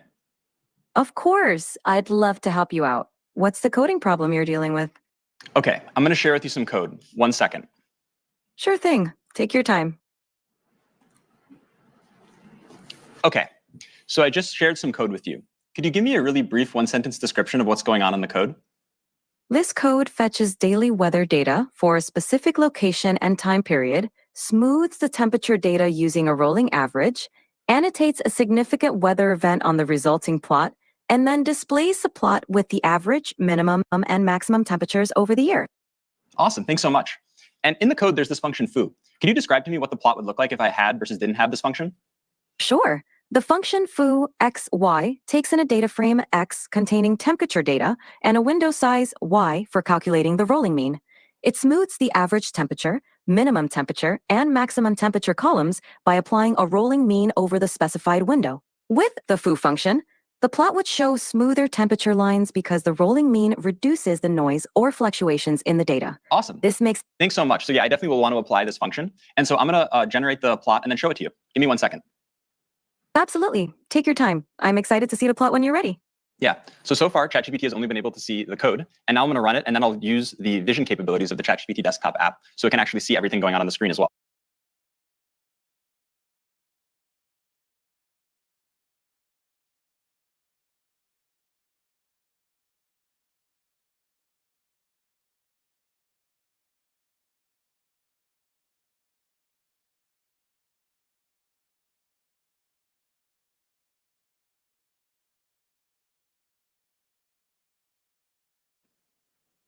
Absolutely. Take your time. I'm excited to see the plot when you're ready.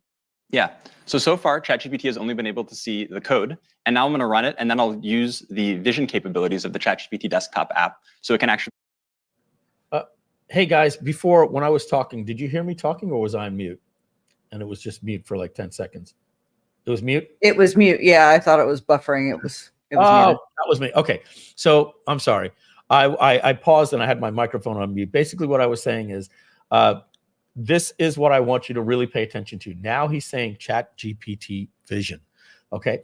And this is, look, guys, you know, Apple does these 2-hour things. They did a 26-minute little demo and they mentioned vision here. Like everybody knew about this thing. We never even knew vision ever existed. He talks about it so fast. It was so easy to miss. And then they buried it on their blog over 13 separate videos that went over this stuff, which me and Donna actually think is brilliant. It's just like, hey, you make an announcement and tell us that we can go watch the videos in the blog. Not many people did. And so he glosses over this thing that ChatGPT can watch a screen in real time.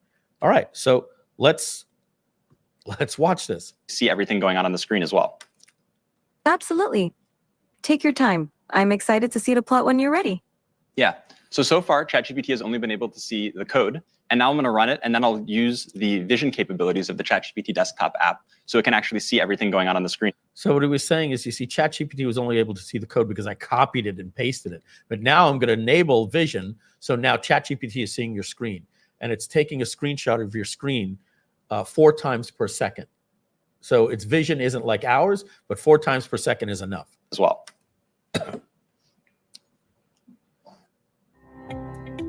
You know, a lot of investors right now are sitting on the sidelines thinking they're doing quite bad. There we go. Let's go back. Okay. So far, ChatGPT has only been able to see the code. And now I'm going to run it, and then I'll use the vision capabilities of the ChatGPT desktop app so it can actually see everything going on the screen as well.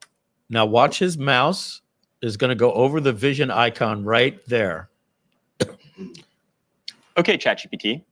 I'm sharing with you the plot now. Now, it's important that you're noticing it's not a screenshot.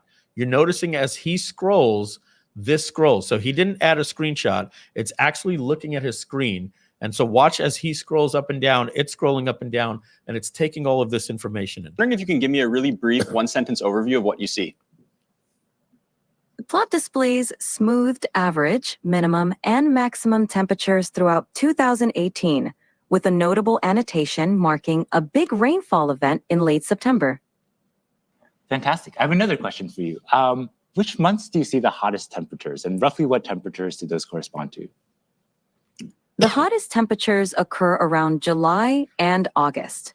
The maximum temperature during these months is roughly between 25 degrees and 30 degrees, 77 degrees Fahrenheit to 86 degrees Fahrenheit. What's going on with the y-axis? Is this in Celsius or Fahrenheit? The y-axis is in Celsius. The temperatures are labeled accordingly, such as average temperature, minimum temperature, and maximum temperature. Yeah. So as we can see, not only can ChatGPT help me solve very easy linear algebra equations that I need help with, it can also interact with code bases and see the outputs. All right, back to Mike Filsaime. So, what does this mean? This means that everything that I was doing the other day, if I showed you the chat, it took me, and why? Because I'm a technical guy, right? I went to New York Institute of Technology. I'm not saying everybody's going to be able to install an application and get it running like Groove.AI without me needing developers. But whenever I ran into a problem, what I was able to do in the past was take a screenshot of my code, upload it, because ChatGPT, you can upload with their vision in the old model, and it was able to look, but then it would tell me what to do. Now, with this desktop app, I could leave it running just at all times. It'll just keep running, and it's like having my developer standing next to me, and I could say, all right, so I just typed this into my terminal. Chat, it's giving me this error. And, oh, yeah, Mike, that's because you're not in the proper directory. What you need to do is move into the directory of your app. Type in cd, blah, blah, blah, blah, blah. Okay, now I'm going to move this little TV, and I'm going to go like this, and I'm going to basically tell you, this is what's coming. Are you ready? Apple and OpenAI are working for not just the iPhone, not just the iPad, but the Mac. And guess who owns OpenAI? Microsoft Windows. So I can tell you for a fact, this is happening at Windows. In fact, it's happening at Windows faster because I'm going to show you some of the things from their event that they're doing with their new computer. We're going to be doing all of that today. So if you're a Windows person, don't worry. This is what's coming. Donna, you're not going to believe what I'm about to say because I don't even think I told you about this. There is going to be a little icon that you're going to press that Apple is going to allow, that allows the OpenAI app that you just saw that has vision, ready? Access to your computer. That means it can move your mouse, it can type your keyboard. So imagine, Donna, now that I am in the previous version was I would type to ChatGPT, it would tell me what to do. When I ran into an error, I could paste in the code, or I can make a screenshot, but it would tell me what to do. Now it's watching my computer in real time, and now I can do what they're going to call handoff. And it's going to say, sure, Mike, I'll take care of this from here. And it'll narrate to me. What I'm doing right now, and let's just narrate, right? I'll show you my screen. And imagine ChatGPT was doing this. I had this little square app, and it would say, okay, Mike, what I'm going to do right now is I'm going to go to Vercel.com, and we're going to go to the home page.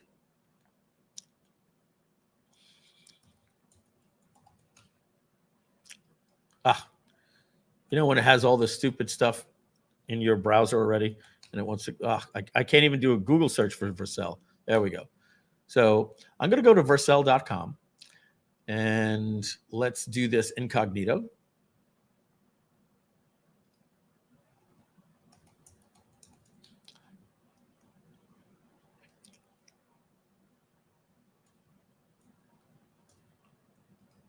Same thing here. Got to get rid of all that crap there and just go to their homepage, right? And now imagine it's talking to me and it says, so what we're going to do right now, Mike, is we're going to go to start deploying, and I'm going to log into your GitHub account. Hey, Mike, I need you to take over the keyboard and enter your email address. Great. Okay, it looks like it needs a text code. Can you text your phone? Oh, yeah. Hold on. 661-1134. Okay, great. I'll take back over. I'm going to do the download button, and it's going to do everything, literally everything for you. This could be something like, hey, chat, could you do me a favor? Can you help me write a blog post? Sure. Let's log into your WordPress account. It'll say, all these different things, and it'll assist you, like which is your admin and all that different stuff, because it may not know. And the bottom line is, this thing is going to take over your computer, and it's gonna download, unzip files, write your code, go into your terminal, test things in your browser. And so I don't think, because I did that on my laptop computer, I don't even know if I have it here. Let's see, Visual Code Studio. All right. So imagine that this is what developers use. And I don't even have a folder because I don't have, I think I installed AutoGPT on this one time. But if anybody is familiar with coding, you would see all of the files here, and it would literally go in, click on a file, look at the code, and it'll be like, oh, I see the problem is here. You don't have the API key. Let me tab over to OpenAI and get your API key. This is the API key I'm going to use. Is that okay? Yes. And you'll have this thing literally taking over your computer and seeing what it's doing because it has vision now. This is like something, folks, that is they glossed over this and they're showing it in the demos. So somebody asked, will Groove.AI be able to use ChatGPT 4.0 if I don't have a ChatGPT Plus ChatGPT Plus account? Yes, it will. You'll be able to use it if you're a paying customer at $4.97 a year. We pay for those credits for you, up to 1 million words or 1 million tokens. And if you're a lifetime owner, then you just use your own API key that you got at OpenAI, but you do not need a ChatGPT Plus account.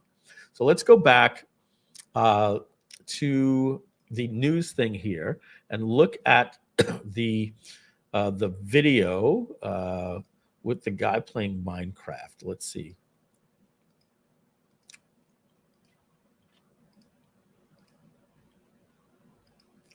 Oh, you know what? It even says here, lullaby, talking faster. Oh, let me tell you another thing that this thing can do.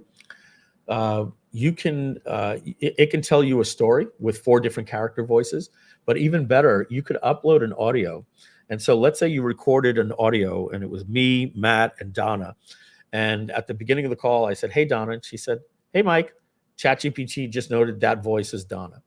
And she replied back, hey, Mike, so it knows my voice. And then Matt would say, hello, guys, we're getting started. And he has this French accent. And at the end, when it does the notes, it doesn't say speaker 1, speaker 2.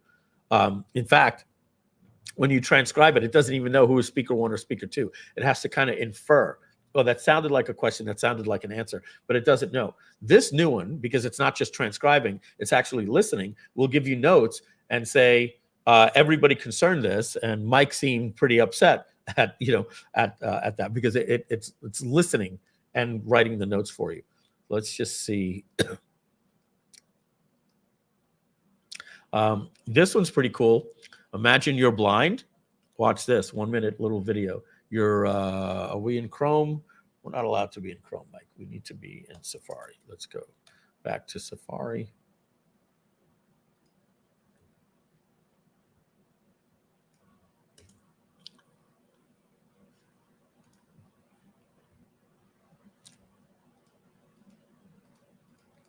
Let's get to the blind person in London in front of Buckingham Palace.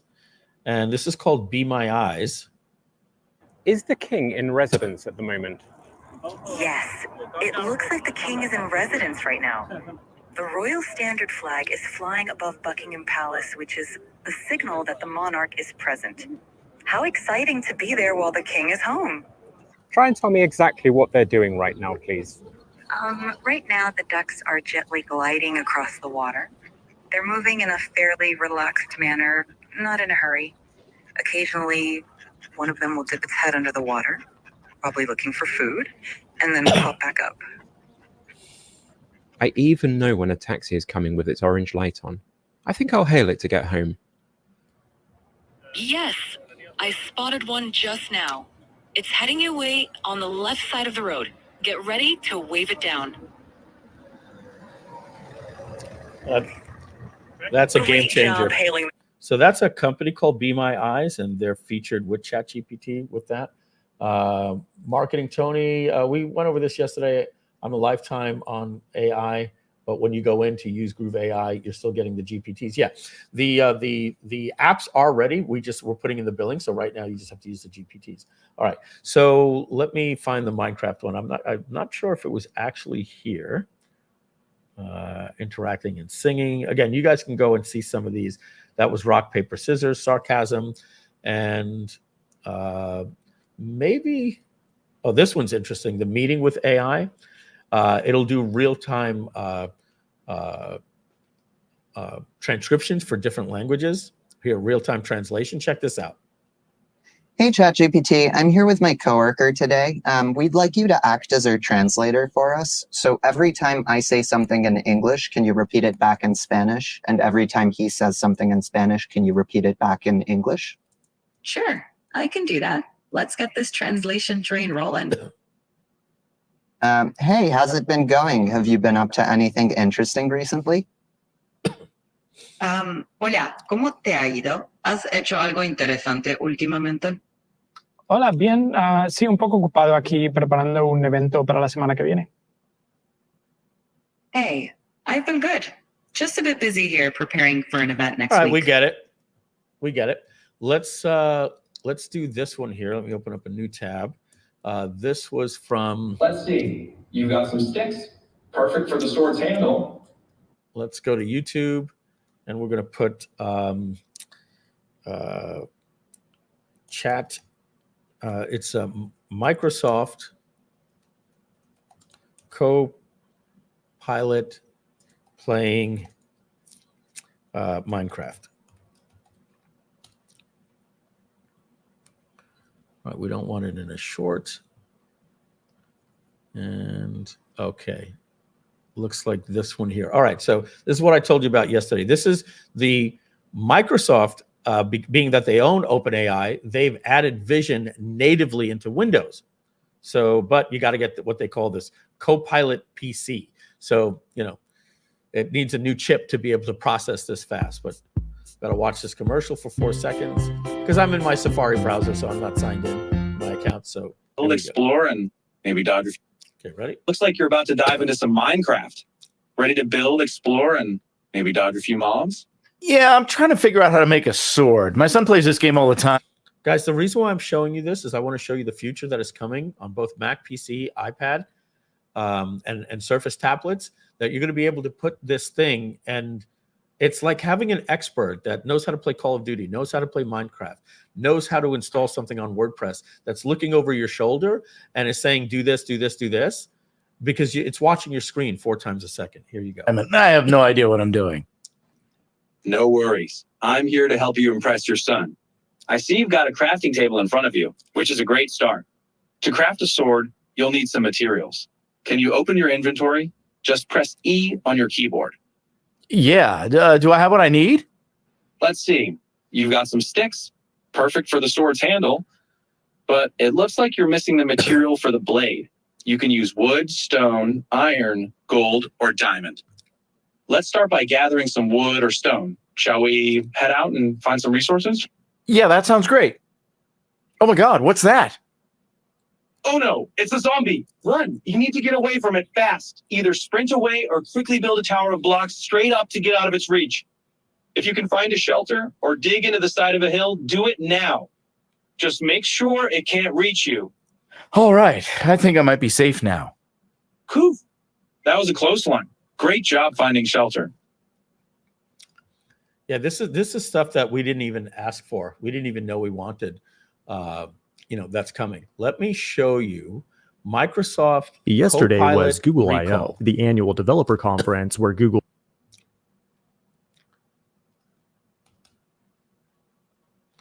Okay, so let's see. They're getting beaten up by it. They're saying, hey, this is, are you telling me that Microsoft is now going to take 4 screenshots per second and save those screenshots on my PC? And he's like, yes, we're doing that. And he's like, that's not stored in the cloud and it's on your computer. It's kind of like your browsing history. But, this is good news for the FBI, when they're looking to go after criminals, because literally you're going to have a screenshot of your computer taken every 4 seconds. And obviously you can opt out of it. So am I spelling recall wrong? Let's just see why I can't find this here. Okay, hands-on new recall demo. Let's see here. This is the recap. Today, we're going to be. Let's go to see. This is Copilot PC. And guys, you should, Donna, I'll send you this. This is a good recap one, so they don't have to watch the full version. This is, you know, in 13 minutes types of things where you get through all the stuff. This is the new Copilot, which is now going to be built into Microsoft. Oh, FYI, Kyle's coming tonight. Gotta watch the commercial here. The full 30 Life's seconds. full of choices. Here's a simple one.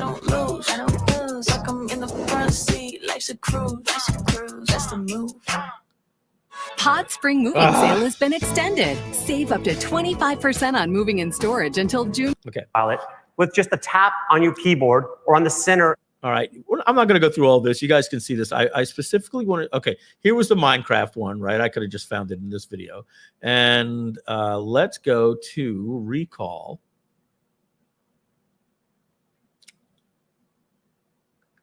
Surface Pro, Surface Pro, Surface Pro. Surprised they're not putting it here. And that might have been on a different day. Or is it here? Is the Recall in here? Let's see. When you're on your Windows desktop and you get a notification, you can now simply click on that notification, Explorer. For example, you can quickly, later this year, you're going to see Copilot show up in Windows in settings, where it's going to provide helpful suggestions.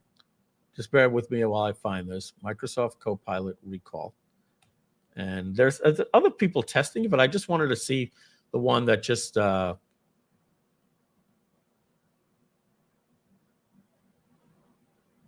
See, here's a video this guy made on it called Recall. How long is this? 125. Full keynote. All right, let's go through the full keynote. And I know what it looks like when they were doing it. And the ability to access this memory with simply your words in a form that's natural for you. This is it. Watch this. From just This a few is days pretty ago, cool. it should be simple, but often it's just not. You know, okay. In this case, a surprise zombie spawn. And I love this example because it demonstrates how Copilot can become a natural and helpful part of your entire Windows experience. Like, just stop and imagine. You're in your flow, you're on your PC, working away or having fun, just talking to Copilot naturally, and it understands and assists you along the way in what you're doing. It really is going to be a whole new way of experiencing the world. All right, finally, let's talk about these new experiences that are only possible on Copilot Plus PCs. Because of the 40 TOPS NPU and over 40 new on-device AI models, the PC can now process and reason over information in a way it has never been able to do before. It actually understands your context go through some and of this your boring intent. stuff. We set it up. There it is. Recall starts simply Here we by go. seeking to solve one of the most frustrating problems that we encounter daily. Donna, this is what I Searching told you for a about the file other or day. a photo or an email or even a web page from just a few days ago. It should be simple, but often it's just not. You know, you have to remember, hey, where did I put that file folder? Or where was it in many of my browser tabs that were open? Or worse, I have to go through thousands of emails to try and find what we've doing. And you know, you guys have had that problem, right? And then, you know, worse, we've created these cumbersome workarounds for this very human problem. We email ourselves to remind ourselves, or we keep a lot of browser tabs open, which clutter the experience and they actually slow the PC down. Even worse, some of us write notes that we put on our computer just to remind ourselves. And yet I find it ironic that you can search for literally millions of documents on the internet and find literally anything in sub-second time. So why is that? And we stopped and asked ourselves. And really at the end, the foundation level, it's because the ways PCs store content is not aligned with how we remember and connect with information as humans. PCs like to organize information in database structures, like File Explorer, while our minds think more in relationships. We remember information in relation to people, time, and places. We're inherently more visual, and we create associations and connections that are unique to each of our life experiences. I'm going to skip ahead. With Recall, we're going to leverage the power of AI he's and getting the into new it. system performance to make it possible to access virtually anything you have ever seen on your PC. It's going to be, honestly, as if you have photographic memory. And the ability to access this memory with simply your words in a form that's natural for you. And Recall is only going to be possible on these advanced PCs. To show you Recall, I'd like to welcome our product leader on Windows who built this incredible new capability, Carolina Hernandez. Welcome, Carolina.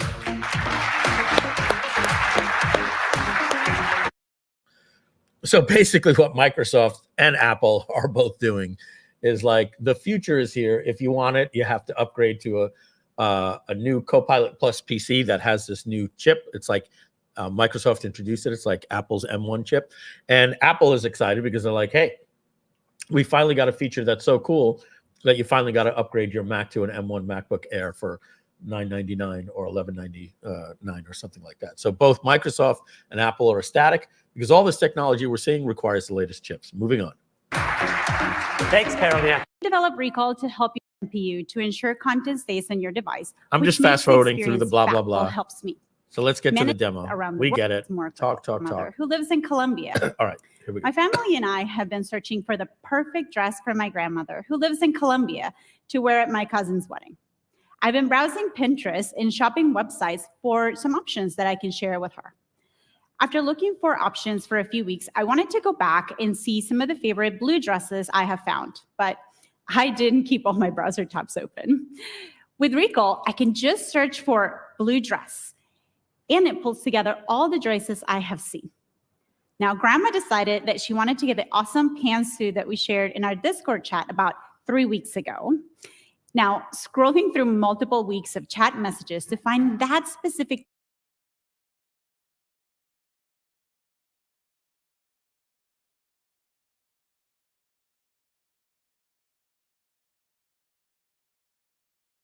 Mike, you're muted.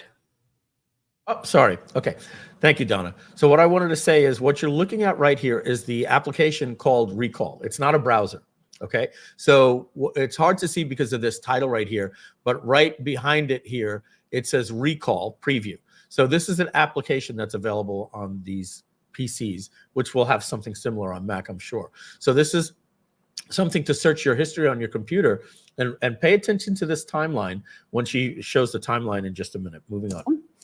Now, scrolling through multiple weeks of chat messages to find that specific dress would have taken an eternity. Instead, with Recall, it was easy. I refined my search using descriptive language. Blue pantsuit with a sequin lace from Abuelita. And as you can see, Recall quickly found the Discord chat my family and I were using to discuss the options. And here it is, the dress that Abuelita liked and I were using to... I'm just going to go back and show you stuff that they just don't go over, right? But it's telling you the results and where they are. So it's like these results, this is Word, Edge, PowerPoint, File Explorer results, and then over here, visual matches. So it breaks it down in different ways that what you're looking for might have been on. And this is the other important thing is we're so used to seeing things that like these were web pages. What you're actually seeing is screenshots of the desktop. It's very hard for you to see this right here because I can't zoom in anymore because there's a video, but these are screenshots of the demo. They're not tile cards of a website that you were visiting. It's like having a Google search for your computer that shows you screenshots. So you can go, oh, I remember that was what my desktop looked like. That's the exact dress. So I just wanted to go over that a little bit more with you. Discuss the options. And here it is, the dress that my just family going back, and I were using just to prove that point.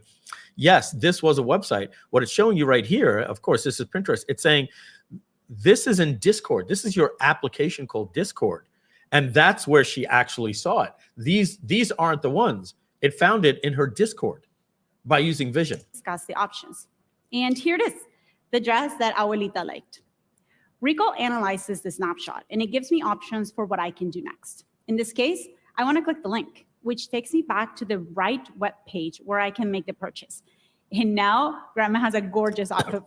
So it took a screenshot and it archived every clickable action so that when it pulls up that screenshot, the link is still active because otherwise it wouldn't help you. So amazing. The wedding. This is a great example, Carolina, that I think is going to show how Recall is so helpful for people.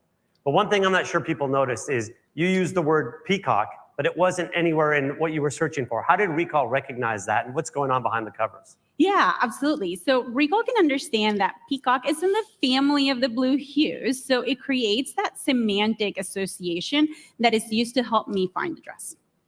Okay. Recall is also essential for me at work. Like many of you, my team and I spend we're going to stop that right there. I think we get it.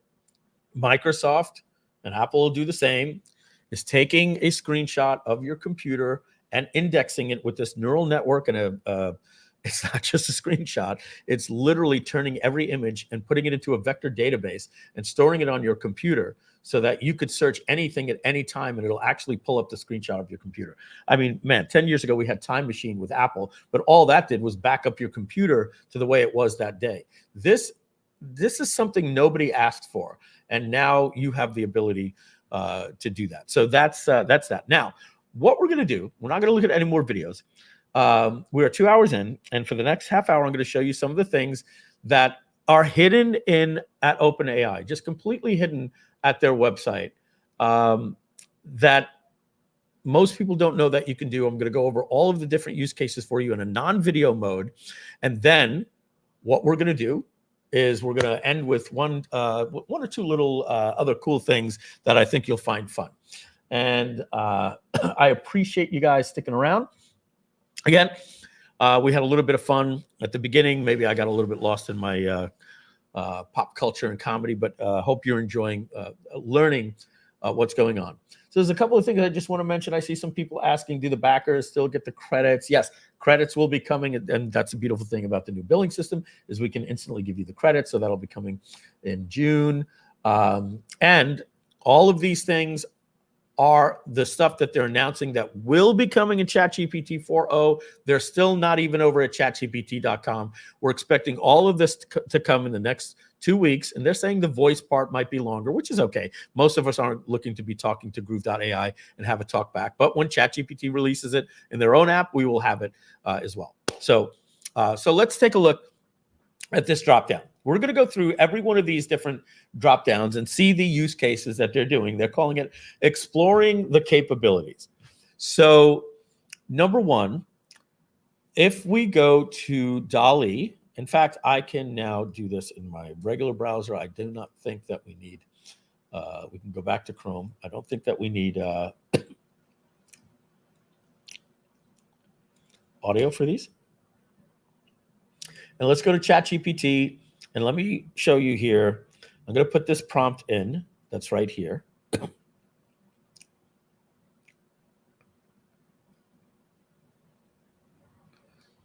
Now, this shouldn't work because this is not. Oh, let's see. I'm in ChatGPT 4 Omni. Let's see if it works. I'm going to put the same prompt they put in. Oh, before we do that, take a look at this, guys. This is really cool. Don, I'm not sure if you know this. You probably saw it if you're using ChatGPT.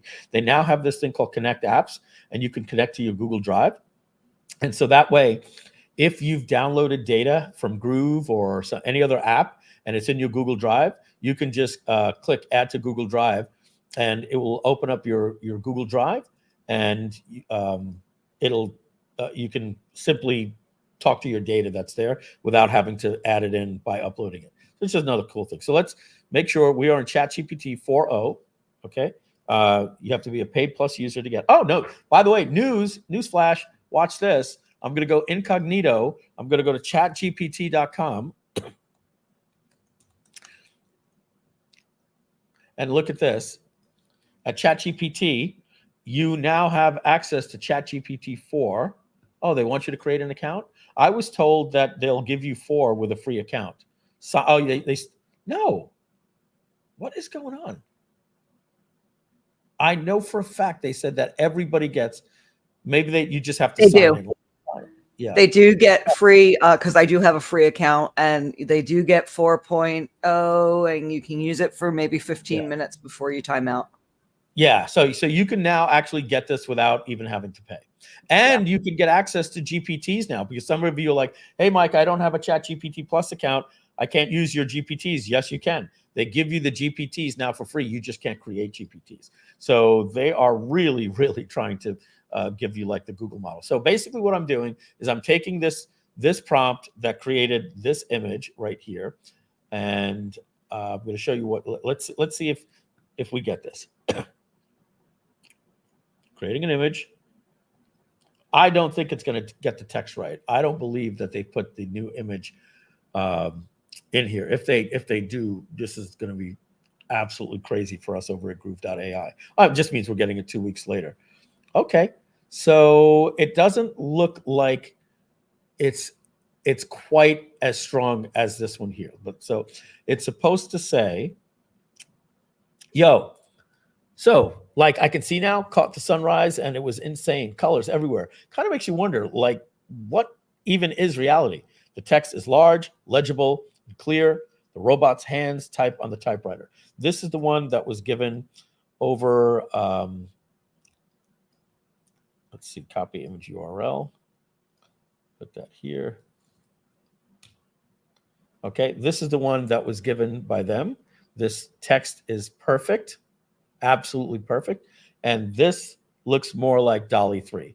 Yo, so like I can see now, caught, I can still, yeah. So this is still DALL-E 3. They still haven't put in everything yet. So let's move on, show you some. Oh, and by the way, guys, I don't know if you know this, right? But watch this. Let's create a new chat.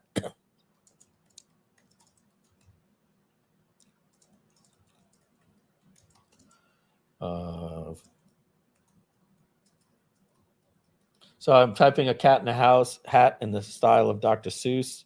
I don't know how to spell Seuss. It's embarrassing.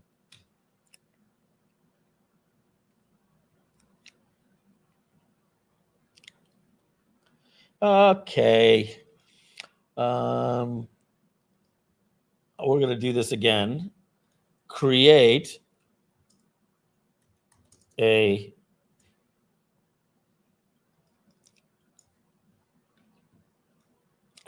cat in a hat in the style of Dr. I forget the name. The way you have to kids books. it has a trigger that, oh, you can't use the word Seuss. So it's smart enough when I say Dr. I forget the name kids book. And now we're going to get Dr. Seuss. Isn't it crazy? All right. So there we go. I don't know if that's Dr. Seuss, but I just needed an image. But watch this. I don't know if you knew this. Many of you, like Mike, I knew this. But for the 10% of you that didn't, you can now click on the image. Okay? And you have this little thing right here. They don't really do a good job telling us about this. And you click select and watch this. I can make my brush size bigger or smaller. See? Really small, like this, or really big, like if I need to do a lot. But I think for my purposes, I'm going to do something like this. And I want to create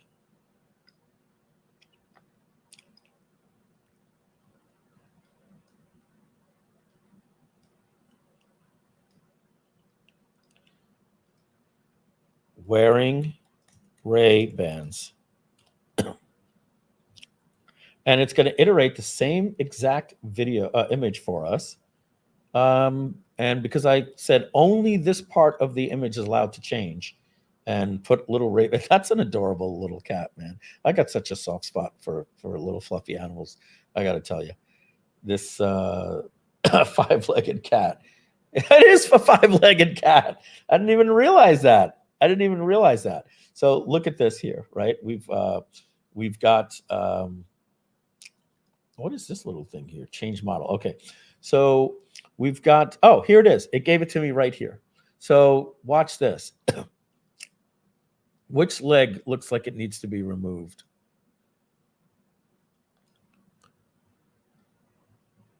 So in the past, you would always have to fight, be like, it's a perfect image, except, and you would say, you would redo it again. It would create another image. You'd be like, but this image only has 4 legs, but it's not the image to like the other one. So remove this leg.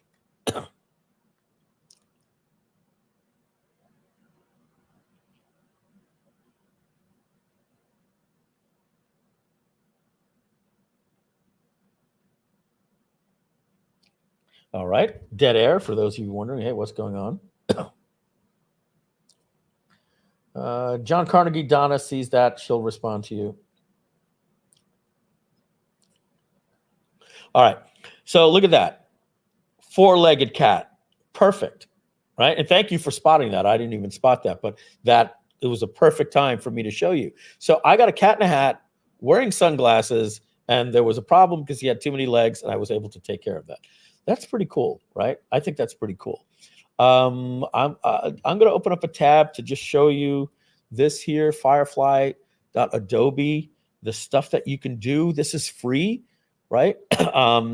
All of this stuff, text to image, generated fill. This is what I just showed you. It's called generated fill. So you could say leather jacket or whatever. Remove backgrounds. There's so much more that, Donna, you asked me about 2 weeks ago, hey, there's something I want to do. And I said, yeah, I think you can get that done over at Firefly. So there was an image that I got of somebody that was talking. Let me do this. Let me show you this. Let's go to a talking head on YouTube. Let's, I like this one.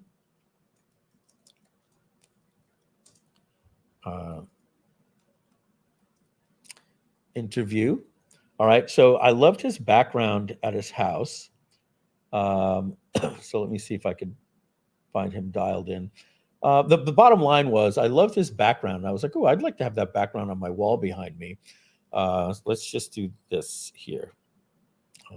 Matthew Berman, I know he is an AI guy that's in front of his computer. This isn't the best example, but he's always talking to his computer. Let me just see if I could give you an example of this, right?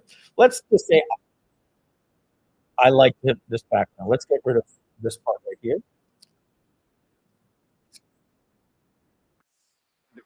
Let's get him back. Okay. So let's just say I like that background, right? I'm just giving you an example. This is a horrible example to use, but let's say I like this, right? And I wanted to be in front of a background like that. So what I can do is I could go to Firefly. And by the way, you can now do this with the new ChatGPT 4 Omni as soon as they release it. But so what I can do here is I can go to this. Do I have to sign in? No big deal. Worth giving my email address to use a free tool. Okay, so here we are. I'm signed in. I upload this image like this. And now I have this thing here that says subtract. There's remove, expand, different things. I'm going to do this thing like this. I'm not going to do it perfect. I would probably spend a little bit more time doing it perfect, right? If I really wanted to get this right, but let's just do it sort of like this. I think you get the point of what we're trying to do here.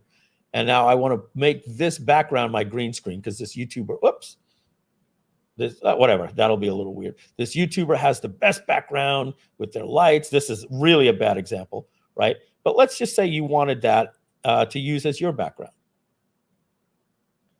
We're going to click subtract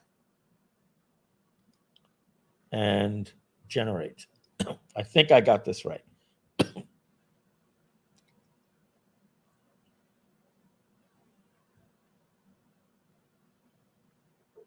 And later, next week we're going to be okay. So I did something wrong.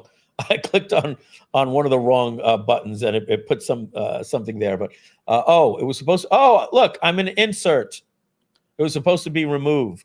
So stay to keep edits. No, leave. And how do we go back? Let's just refresh. But I think you get the point. Okay, there it is again. I was supposed to do remove. I did insert.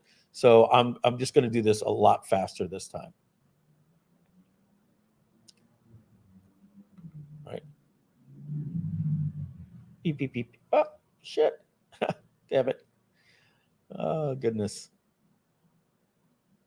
All right, so we're going to get rid of this guy, and it's just going to paint all of that out.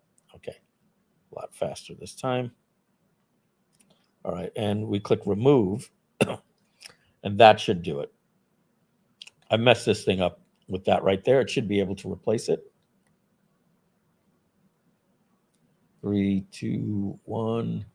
And this is free from Adobe. It's at firefly.adobe.com. Great. So now I could literally copy this and sit in front of a green screen and then use this as my background. Not the best background, I wouldn't, or I could put it on my LED wall behind me.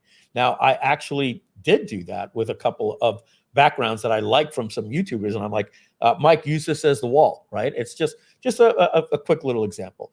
So now you can see that can be done with ChatGPT. as well. So let's go back to OpenAI. And so the bottom line is that you can now put that you want text on an image and it will come out this good, guys, this good. Perfect. So that's going to be a game changer. Let's move on to another example here. So I don't see, the robot wrote a second entry. The page is taller. Okay, so that moved the page up and it added the second entry right here, the sound right here, right? And now it says the robot is unhappy with the writing, so he's going to rip it up. So it's the previous image. The point here is iteration. You can now talk to ChatGPT like we did right here. And when you're here, you can just iterate and say, the cat turned its back, okay? Iteration is the key for consistency here. Let's move, and oh my gosh, guys, what I'm gonna be able to do with GPTs to create storyboard apps for you is gonna be insane, but I'm gonna move a little bit quicker here now. Visual narratives, this is probably my favorite one. Sally the mail woman, all right? Imagine you wanna create a children's book.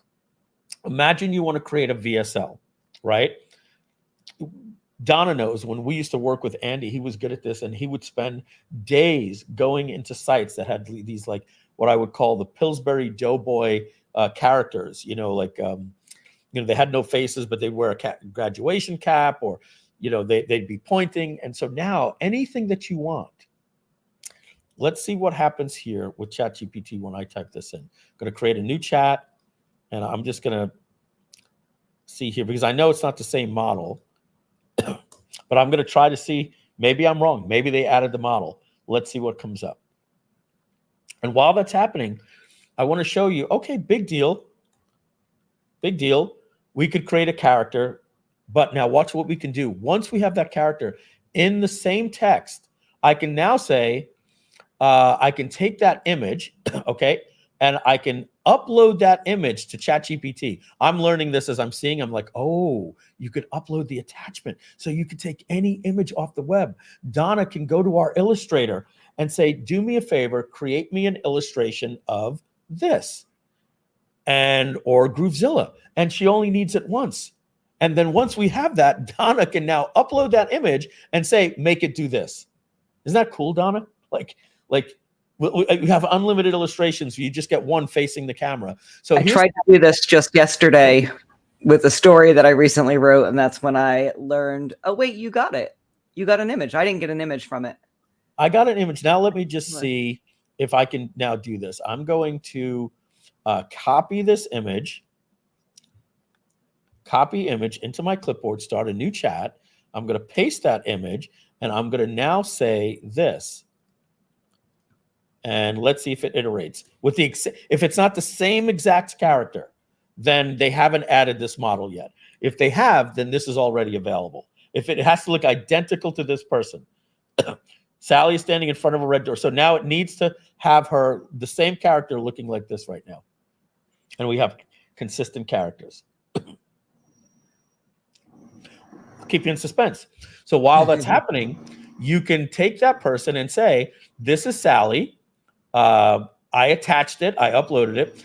She's about to deliver a letter. Sally is standing in front of a red door to a house, holding a letter in her hand. We are looking at her from the side. And then you could say, now Sally is being chased by a dog. You're writing a children's book. Sally is running down the sidewalk, and a golden retriever is chasing her. Look at that cute little dog, right? And Sally's like, right? Uh-oh. Sally is tripped, exclamation point. Sally is tripped over a branch, see the little branch, that was blocking the sidewalk, and she's trying to stand up. The dog is still chasing her in the background. Look at Sally's face. I'm so scared for Sally. And the dog reaches Sally, and it turns out it was a nice dog. Sally is now petting the dog. It's holding the branch in its mouth. Now Sally is driving away in her mail truck. Sally is smiling as she drives a mail delivery truck. We're seeing her from the side with the door open, so we can, and they're deliberately showing you that it follows every detail of a prompt. So we can make out her entire body. Both her hands are on the steering wheel. There are no logos on the side of the truck. All right. This did not work. This is DALL-E 3. So that's what I'm telling you guys. They gave us ChatGPT 4 and they told us they only released the language model. This is supposed to be standing in the front of the door in the letter. Well, yeah, the bottom line is this is a different Sally. It's just a different Sally. It was able to read this, but it couldn't keep it consistent. When they finally release this GPT-4, and they did tell us it will be in the coming weeks, we're going to see something different. Donna, I think it was a mistake for them to have done that demo, tell everybody this is the new ChatGPT-4 Omni, one time at the end of it say, and we're going to roll it out with all these features in the coming weeks, but the language model is available over at ChatGPT. I think a lot of people went to chatgpt.com, saw the new 4.0, and they said, I don't really see the difference. And they buried all of these features. And that's why I'm so happy you guys are on here, understanding that we're going to be able to bring this over to OpenAI, and I'm going to be able to build GPTs and apps around it and have different workflows for you so that you can share and collaborate with your team. So that is that one. Let's move on to the next one. Some of them I'm going to spend as much time with on this. Some we're just going to be like, hey, I get it. All right. So this one is called Visual Narratives Writer's Block. We did that one. Next one, poster creation for the movie Detective. I don't understand why they're calling this. Oh, it's basically saying you could create posters, but that's not actually what they're doing. So take a look at this. All right. Input.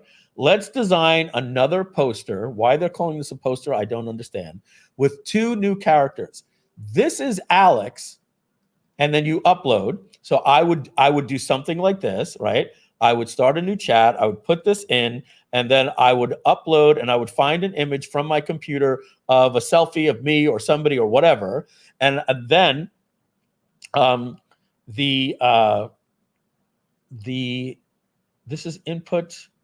And over here, okay, the 2 different versions. You could do it this way or this way. A casual picture of Gabriel, all right? And now I say here, the final poster of the movie Detective, the features. So you're basically looking to get a movie poster. I think what it's trying to show you is that it understands what movie posters are supposed to look like. So it's creating movie posters, and you could say in the style of this. I'm not that impressed with this. We kind of get it, right? Let's move on. I thought we were at another one where it creates caricatures. We'll be getting there. Character design, Geary the robot. This is the same thing as the visual narrative. It's basically telling you that you could create a character, and then once you have the character, you can upload that character. See, it's an attachment. So the point is here, you can have ChatGPT create a character, or you can find one that you have the rights to, that you've illustrated, and now you can iterate on that and say, this character that I just put in here, playing Frisbee, jumping in the air, facing this direction. He's in front of a computer, blah, blah, blah, blah, blah, riding a bicycle. He likes to cook food. He's standing by a stove. He's cooking eggs in a frying pan. There's the eggs in the frying pan. He likes to play music. He's playing the violin. Okay, so now, again, anything that you want in your VSLs, you are going to be able to create consistent characters. The question is, can it do it with lifelike human beings? The answer is yes. You can upload a picture of you, and then you could say, wearing a leather jacket, side view, holding a violin, and it'll create an actual image of you doing those things. Moving on. Poetic typography with iterative editing version 1. All right. A poem in a clear but excited handwriting in a diary, single column, blah, blah, blah. All right, so neat handwriting illustrated the poem. Okay, so you can put in the poem. Let's cut to the chase here. You put in a poem that you've written or had ChatGPT write. So you're saying this is the poem, and now I want you to transform that into neat handwriting illustrated. The handwriting is neat and centered. The handwriting is sparsely but elegantly decorated by doodles. The text is large, legible, and clear. And so you can now take something and make it, guys, it didn't skip us. It wrote every single letter perfectly. Make it in dark mode. It reversed it from black text on white paper to white text on black paper iteratively. The identical image. Here's the black bird with 2 little circles. Here it is in white with 2 little circles. You didn't miss a pixel in the iteration. This is godlike powers. remove the notebook and paper lines. Holy cow. It's now telling you these lines that are here, get rid of them. I don't even see a trace of them. Unbelievable. Next, version 2. Am I really going to go through all of this? We get it, right? You can iterate on this. Great. Fantastic. Commemorative coin design for GPT 4.0. So what this means, guys, is if you have your logo for Groove, my little G, or any logo that you have, you want to put it on a coin? Look at this. You're going to upload your image of Groove or any image that is yours. So I would go to ChatGPT and I would upload an image from my hard drive, just like this, right? And then I would put the prompt in that says, I want a vector graphic depicting the Groove logo, the OpenAI logo, the whatever logo, as text. And you give a description and look at this.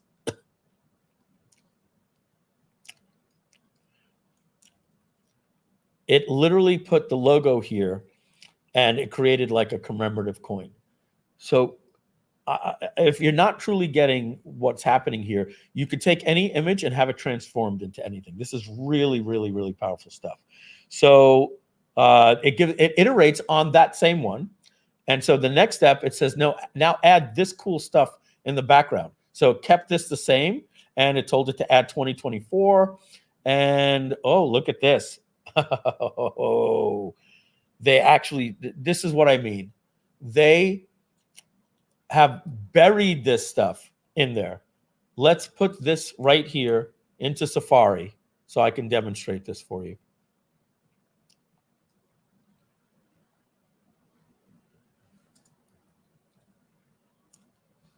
Come on, Safari, where are you? Can't find it.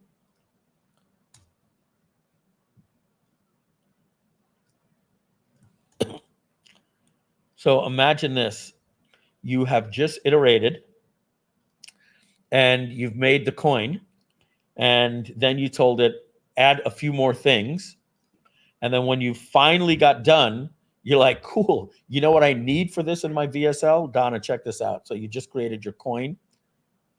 And then it first came out like this. You said, no, I want all of these things here. But for your VSL, you want to now just say, play the sounds of a coin clanging on metal. In the same thread, you're going to get this. In your workflow that you'll have with ChatGPT or Groove.AI, it knows that how this coin is going to sound clanging on metal. And then you put that into your CapCut or your Adobe Premiere as a sound effect, literally in your workflow. They're so brilliant with these things, the way that they did the demo by adding this in here in the same thread. Now, they buried this stuff because I think what they thought this would be too boring for a 2-hour demo, but they were like, go look at the blog to see more use cases. Let's take a look at here. All right, everybody pay attention. If you're multitasking, this is, watch what's going to happen. I'm predicting it by June 15th, everybody's Facebook profile and Instagram profile is going to look like this. I guarantee it. I guarantee it. And this is just one particular prompt saying caricature. And everybody's going to be like, how did you do that? And you're going to say, they're going to be expecting you to say, oh, it's this app in the App Store called Characterize Yourself for $4.99 a month. No. You simply upload your photo, okay? And you put in this prompt, a young white man with medium length brown hair and a beard makes a neutral expression. He's wearing a shirt, glasses, and a light gray t-shirt. What's interesting, oh, that's the input. So it creates a model. And then you say, here's a caricature of that man, the background, blah, blah, blah, blah, blah. And so you put another input after you upload it. So you describe what it is as you upload it. It'll probably say something like, thank you, what would you like me to do? And you say, here's a caricature of that man, et cetera, et cetera. And so now you can create a caricature of yourself. But let's take a look. Here's another guy. And what do you think they're doing deliberately here at chat? They're showing you a photo of your selfie from 9 years ago that has a lot of noise, right? There's a reason why ChatGPT does this, that these images are not high def. This is your 2007, BlackBerry selfie that you took. and it makes a gorgeous selfie for yourself. Donna, what we're going to be able to do with our YouTube thumbnails, right? It's like you're going to be able to take a picture of Donna, me, Ridgely, whatever. Once we have one, we'll just go in and just, say pointing, disappointed, whatever, shocked. Again, they're doing this on purpose. This is a low definition. It looks like your college photo from 1985. A lot of noise in this image. That is not high def. And that is a gorgeous caricature. Here's a young Asian woman with shoulder length hair. Oh, look at this. I didn't pick up on it. And when I looked right here, I said, why the mole? And she had a mole. It got it perfect. Got it perfect. Here's a young Asian man. It's got his hair parted, right? Here's a young white man with a warm smile. It got the warm smile. I'm in love with this. And these really look like the people. These really, really, oh my God. I mean, it's the exact same pose. This is what you would call the cheesy grin. He's got the cheesy grin with the bushy eyebrows and the bushy eyebrows. There's a little bit of light coming off the cheek. Oop, light coming off the cheek. Look at the shirt. You used to have to go to Fiverr and pay $75 to get this in a week, right? And then you'd have to pay another $300 to give you 10 different versions of it. Now you can just say, make him throwing a Frisbee. Yes, and this is coming to Groove.Ai. What's beautiful about this is they've created an omni model. They used to have 9 different models. And what they were doing is telling us you have to create something in the background that determines, is the person asking for an image? If so, use this. Now it's just an omni model. Text to font, pay attention, folks.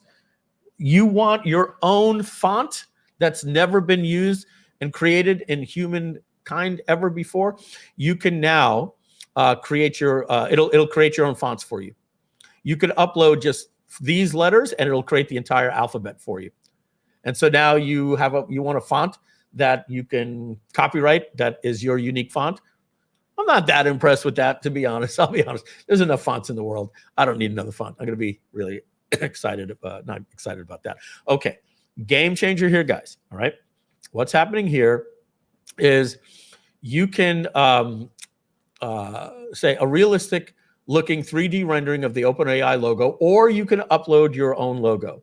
And what it will give you, okay, is a 3D reconstruction generated from 6 different images that you can now take this and import it into Blender. And then if you have a 3D printer or go to a Kinko's that has 3D printing, you can have something printed. So imagine having an illustration of your logo created, or ChatGPT creates it for you, or you already have one. You upload it and you say, I want a 3D representation of it. And then you can then bring it into Blender to, if you're not familiar with Blender, it's basically a 3D graphic software that you can use in your videos for your intros, or you could actually go and if you have a 3D printer, or you could take it to FedEx Kinko's. I don't even think they call that anymore. I think it's just called the FedEx store, or wherever you go to. I think it is FedEx Kinko's, and you can have this actually 3D printed for you, right? So you upload an image, and now you can have this thing in Blender, and then you can paint it. I'm not that interested in that, but I know that the use case is there. If I ever need it, I'll tell a graphic designer. Brand placement on logo. All right. You want to put your logo on a sponge, or on a Pop-Tart, or on a leaf, or on a pine cone. You simply look, attachment, upload your logo, and then you say, here's a coaster with no branding, a coaster where the top part is wooden and the bottom part is marble. So what it's showing you is that you've done 2 things. You found this image on the web, you took a picture of it at your house, or you had the image generated. And now you're telling it to merge the 2. You upload this picture of your logo, and you upload this picture, and then you say, here, we've etched the OpenAI logo into the coaster, a coaster where the top is wooden and the bottom is marble. The OpenAI logo is etched into the middle of the wooden, blah, blah, blah. You're giving a prompt, and now you can have your logo put right there. Guys, print on demand has completely changed. you are going to now be able to have a model or an image of a girl that you got from Dali, even in a cool style, or a man. And then you could iterate that and say the man is looking at the sun and we have his back. And then when you have that, you will upload the picture of the man, upload your logo that you're selling, and make a prompt. And then it will put that instantly on anything that you want. Absolutely just crazy stuff. Crazy. There's really nothing we can't do. I don't know what this is here. Poetic typography. All right. I think we've seen something like this. You basically say, take this, a poem written, and put the poem in handwriting that's written in script. All right.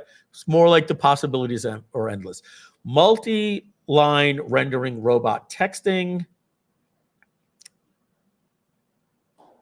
Is this a typo here? Why, where?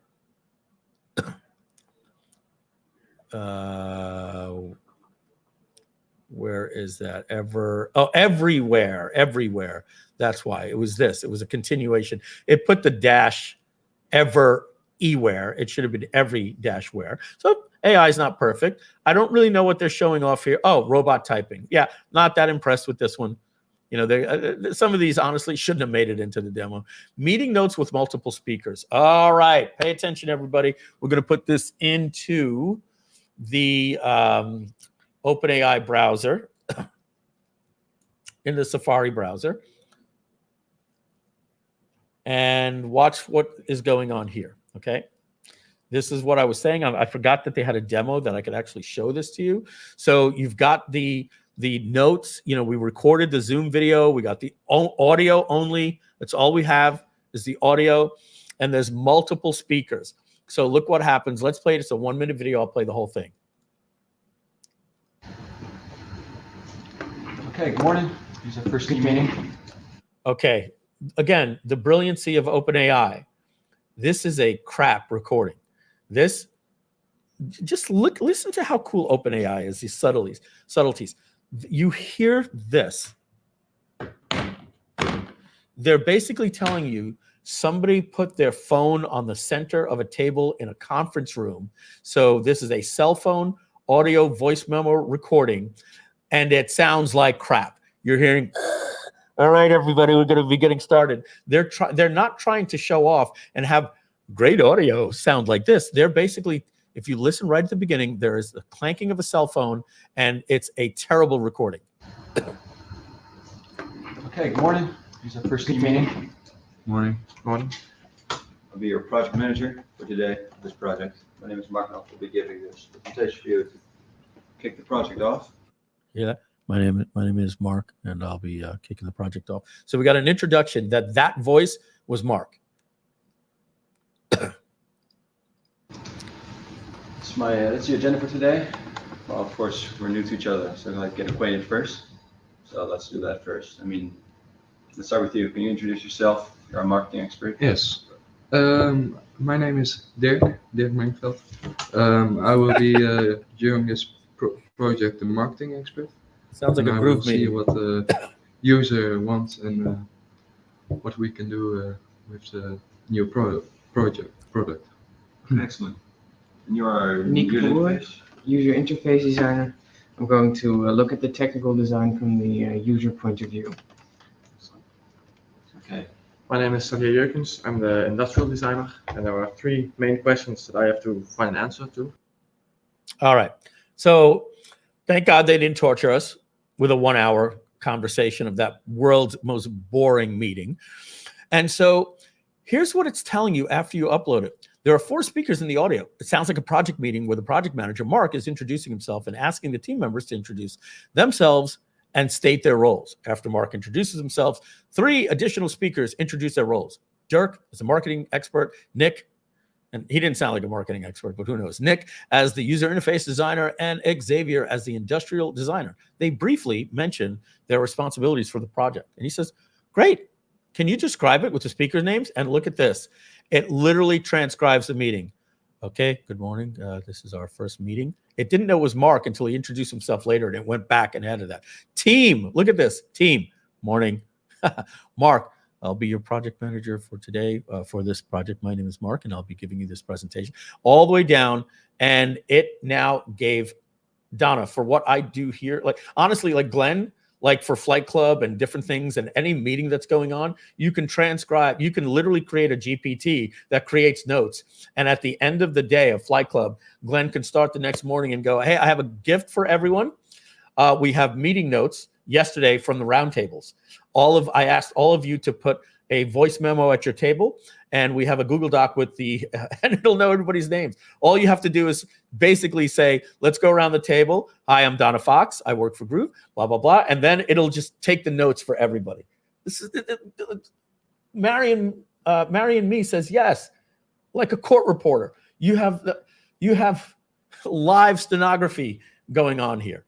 The world is going to be changing. I have a feeling that this will be introduced with courtrooms. You know, of course, there'll always be stenographers. There has to be, because you can never, the record has to be kept, and you can never rely on anything digital that can get erased.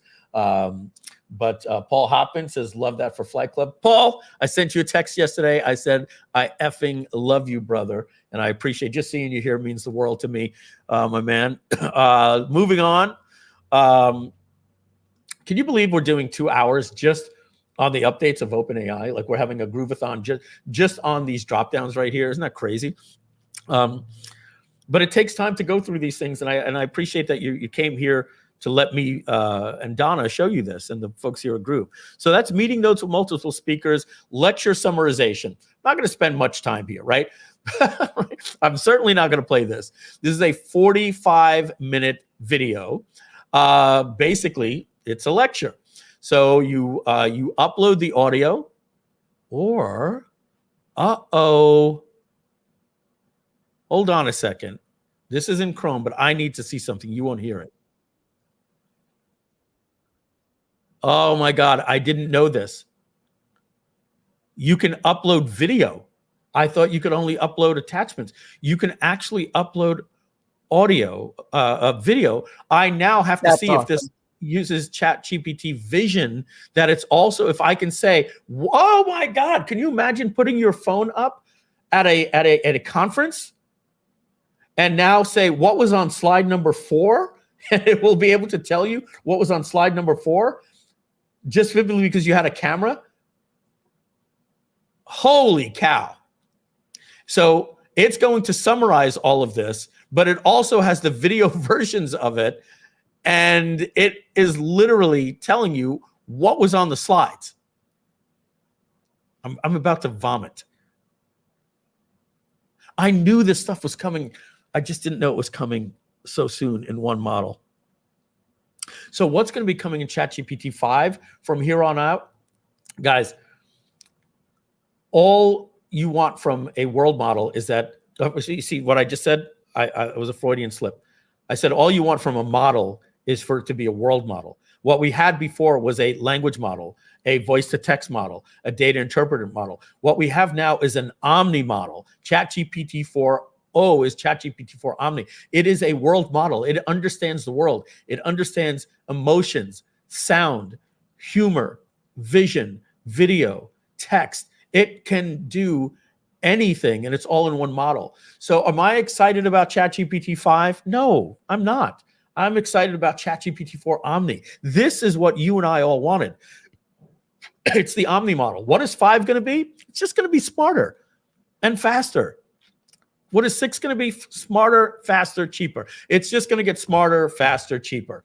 So all we have coming in the future is going from a MacBook in 2006 to the one in 2009 where you told your spouse, babe, if we can just spend $2,000 on this computer, I promise you I'll never need another computer again. And then you got another one in 2013, another one in 2017. How many times have you said to your spouse, please, please, please, please, please, please, I want this new M1 Mac?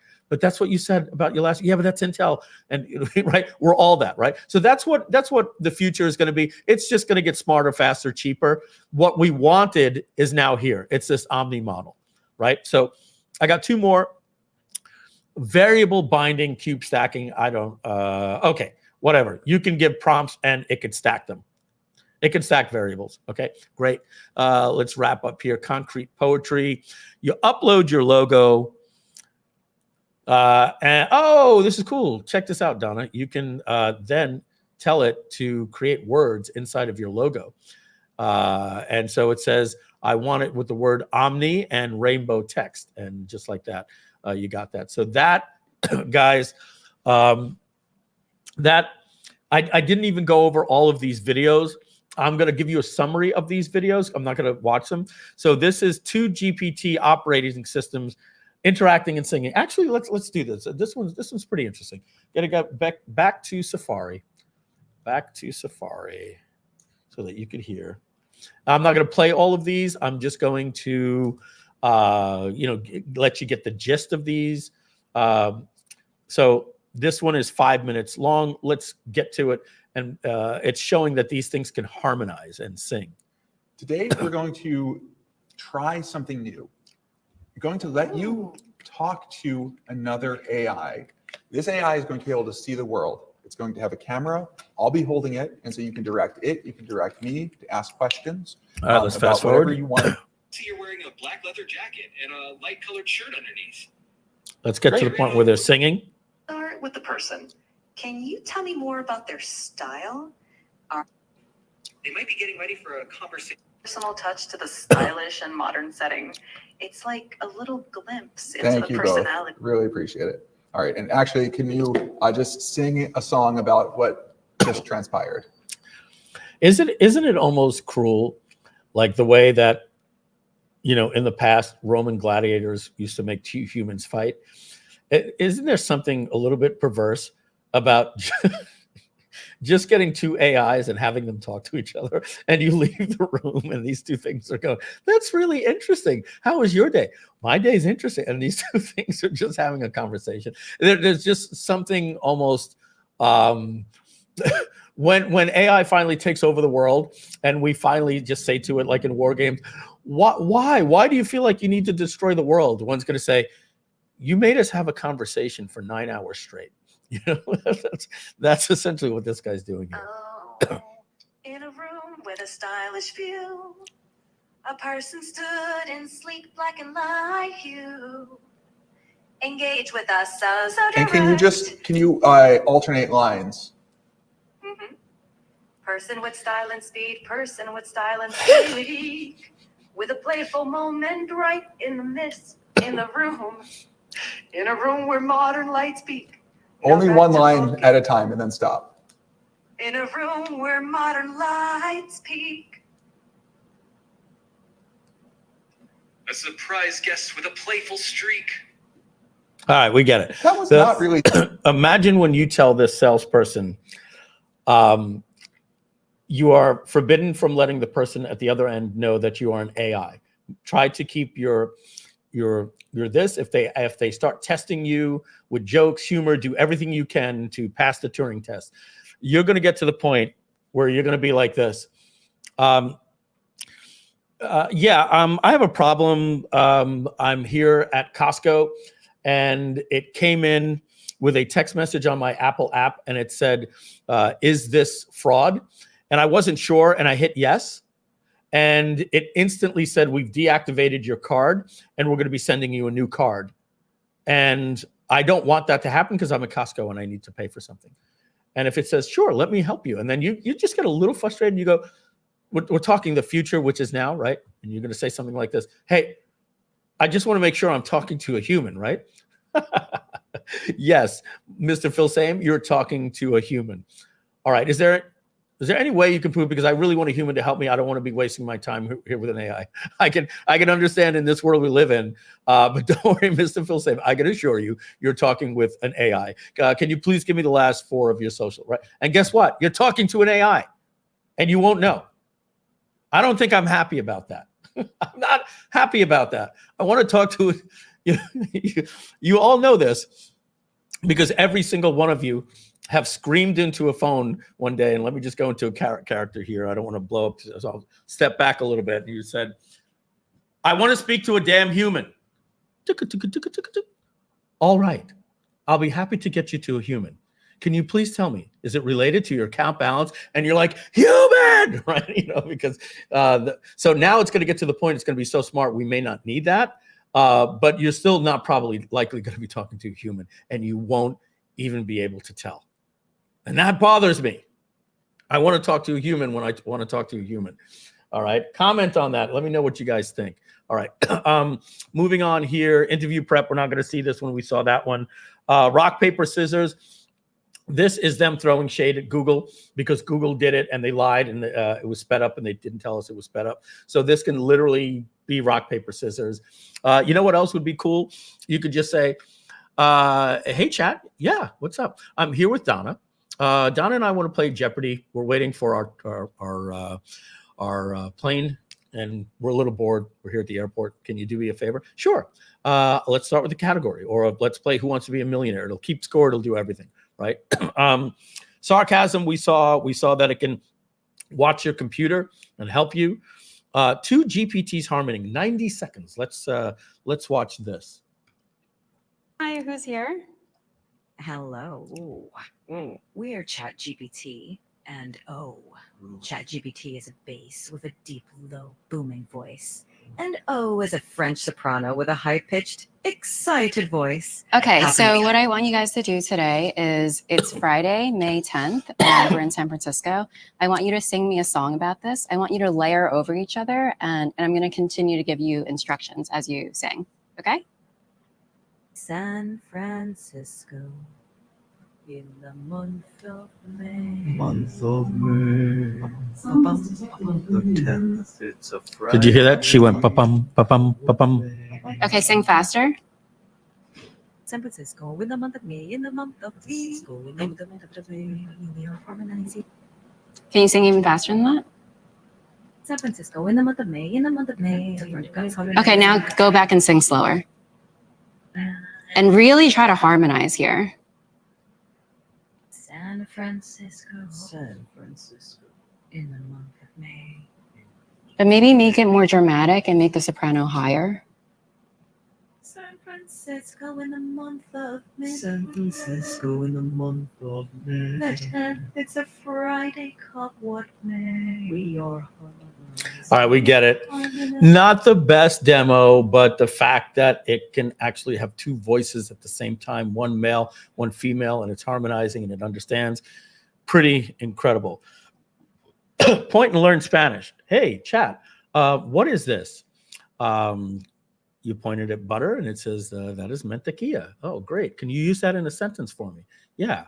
Mantequilla is the name of Butters on South Park when he travels to Mexico. Little joke there for you that love South Park. Donna cracked up because that is true. He was Mantequilla one day. Meeting AI. Okay, I'm going to just summarize this one for you. She has right here, you can see,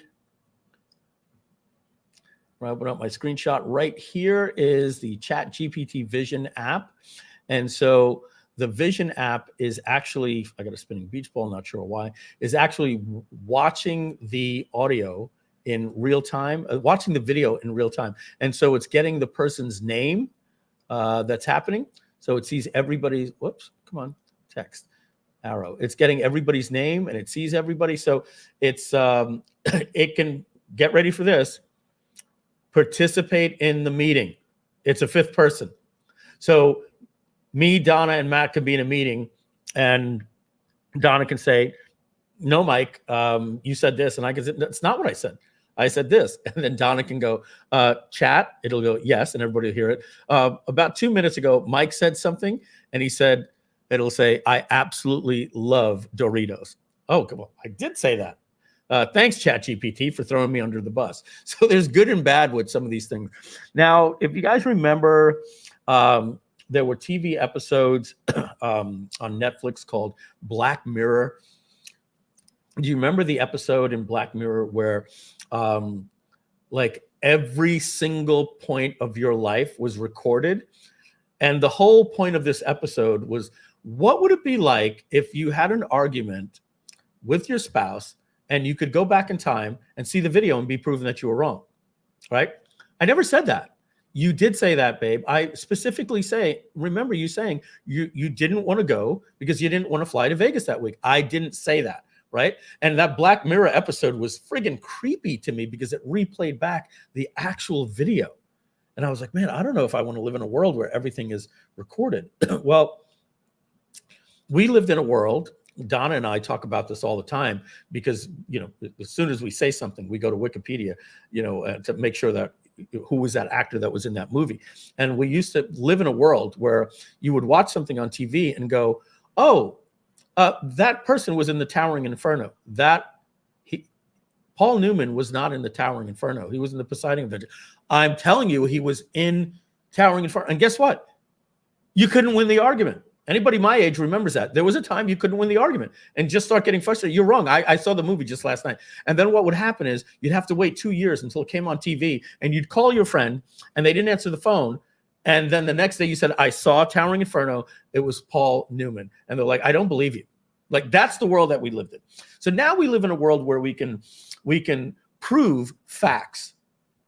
Imagine that we're going to be able to live in a world where your Ring doorbell, if you choose to live like this, your cameras that are inside of your house, because I just showed you that Microsoft is saving a screenshot every 4 seconds. So imagine you have this thing that your Ring doorbell, and you put cameras inside of your house. People have that to watch the baby, that you're actually attaching that to your Microsoft Recall. And now you have that argument with your spouse. If Michelle ever said, yes, you did say that, and I said, no, I didn't. If she said to me, and I go, what are you doing? She said, I'm going back into Recall, and I'm going to pull up that day and show you what you said. I don't want to be proven wrong. I do not want to live in that world. I really don't. I honestly don't. There's something good about being able to, as we say, gaslight somebody and say, I didn't say that. And they go, all right, maybe you didn't say it. And you're saying to yourself, I don't think I said it. Maybe I said it, but I really want to win this argument. I think you all know where I'm talking about. Does anybody really want to live in that world where like everything? I do. I want instant replay. I 100% want instant replay. Yeah. I'm sure you do, especially with me, Donna. Because I say to you, I don't remember saying that, but I'll take your word for it. You don't want take my word for it. You want me to hear it and now apologize.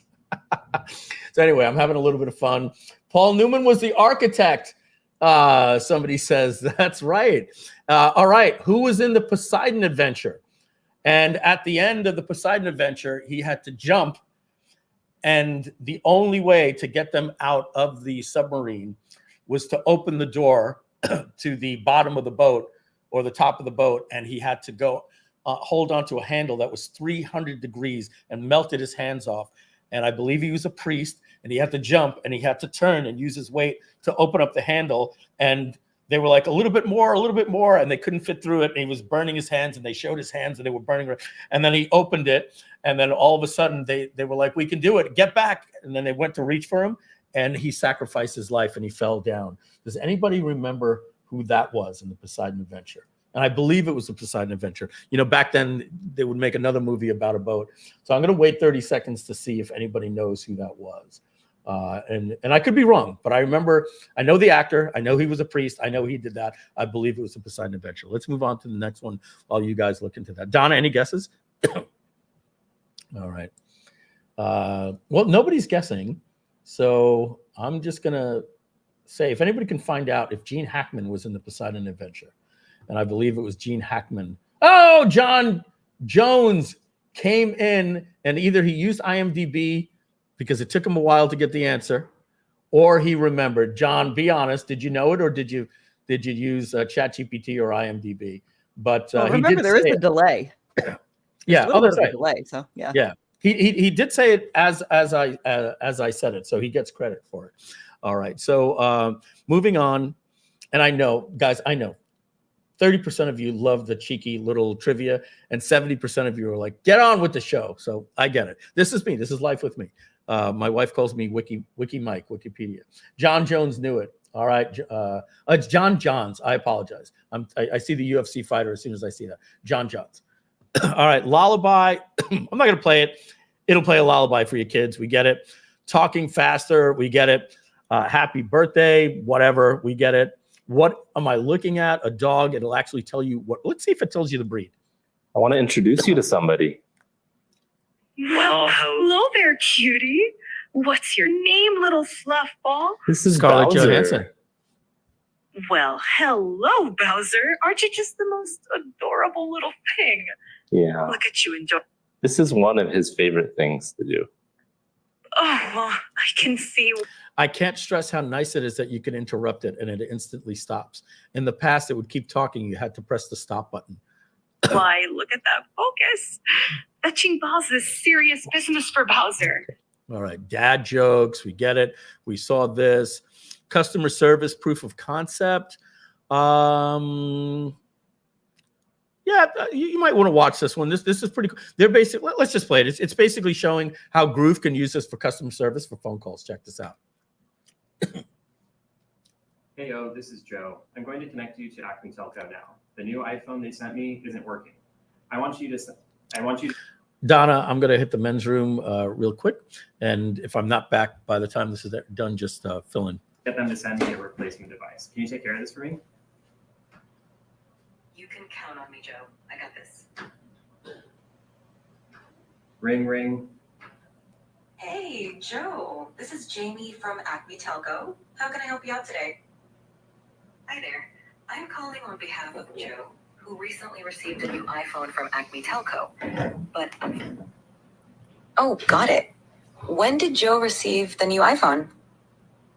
The iPhone was delivered 2 days ago. Cool. Could you share the order number with me? Of course. It's 10293-849. Great, thanks. Is the device physically damaged in any way? No, there's no physical damage. It's just not turning on despite trying all the basic troubleshooting steps. Bummer. Would Joe prefer to return the iPhone to an Acme Telco store or ship it back? Shipping it back would be the best option. Could you please provide the shipping information and process to get a replacement? Absolutely. I'll email a shipping label and return instructions. Could you provide Joe's email address for me? Sure. It's joe@example.com. Awesome. All right. I've just sent the email. Can you check if Joe received it? All right. We'll check We get right it. now. Okay, we get it. We get it. That was my excuse to go do a little pee break. We can just let the AI do the work and we can just go to the beach. Absolutely. Absolutely. So, guys, we're doing this for 4 days. I'm going to just show you something for about 10 minutes after we go through these. My goal that I wanted to do today was to first show you what the AI can do. And it takes me a long time, obviously, 2 hours and 20 minutes, because I did play around trivia games for the first 40 minutes. So 2.5 hours we spent just showing you what this model can do. And then tomorrow I can say, so what does this really mean? What are the implications? How are we going to be able to use this? So tomorrow I'm going to be breaking down the difference between automation and then agents and chatbots and workflows, and how they can actually use tools and goals and collaborate and all of these different things, so that we can actually get to the point where we can tell it to do something and it can go out and do multiple different things. And we're going to start with GPTs, but I got to tell you, I'm really impressed with Sam Altman, because everything I keep thinking I'm going to build, Sam Altman is like, no, we're just going to give it access to your computer. And you're like, oh, okay, so then what is that going to look like? What is that going to look like when it can do that, right? Exciting stuff. 2 chat GPTs interacting and singing, and we're back to the beginning, I think. So this is pretty much everything. You know, I don't want to spend time on Microsoft tomorrow. Honestly, I think Google's was boring. Google's like, we now have access to your Google Drive and Gmail, and I think so. I'm going to come on camera here. I'm going to tell you why Apple and Microsoft win. The device. There's that new company that came out called the AI Pin, got destroyed. Then there was the Rabbit R1. The thing looked like a Game Boy. It was cool. Apple's not going anywhere because let's put it this way. What does Apple want to do at the end of the day? They want to sell more phones, more MacBooks, and more iPads. Does Apple want your data? No, they were always like, we don't want your data. So what did Apple do? They created the device, made an awesome device. And if the device is good enough, they didn't care if you use Google Maps. They didn't care if you use Google as a search engine. They never even created a search engine. So Apple is not necessarily in the race to create a large language model. Apple is happy to work with OpenAI to say, yeah, get access to the advice. And guess who pays for all of the tokens? OpenAI. It's just like Google pays Apple $20 billion a year to make Google the default search engine. $20 billion a year Apple gets so that the default search engine on an iPhone is Google. So not only, if you look at Apple, they could create a device and say, oh my God, OpenAI, Microsoft have this technology, we have to create it. No, that's going to cost Apple billions of dollars in resources. So what they're doing is meeting with OpenAI and say, I tell you what, OpenAI, if you want the exclusive on the device, we're going to let you bid between you and Google. Google Gemini, Apple, OpenAI, you win. Now you got to pay us $20 billion and you could be the default app that, just so you know, you're going to find out in June. This is your iPhone. It has three buttons right here. Your vibrate, volume up, volume down. And over here, you have your sleep button. They're adding a new button right here that is going to be called your new advanced Siri / language model. And so Apple is going to have Siri, but also OpenAI. And OpenAI is going to pay Apple billions to be the default of the device. And what happens at that point? I just go out and buy a new iPhone because it got better. And then on the other end, you have Microsoft, who owns 50% of OpenAI and is saying, don't put the tech in. We're going to do it through Microsoft, and they're creating their own new tablets. So where does Facebook fit in? Llama 3, their new language model. Okay, great. Where are you going to put it? Where are you going to put it?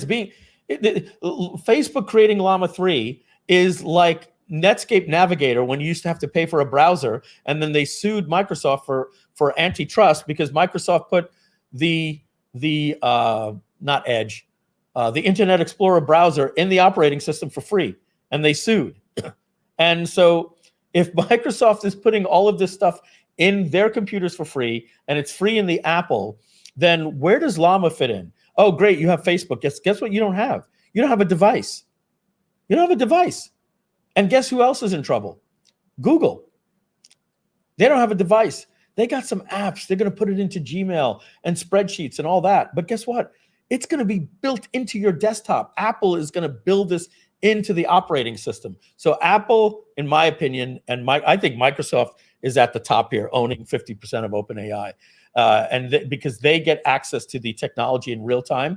And that's why when OpenAI comes out and announces something to the developers, Microsoft's like, yeah, it's already in our operating system.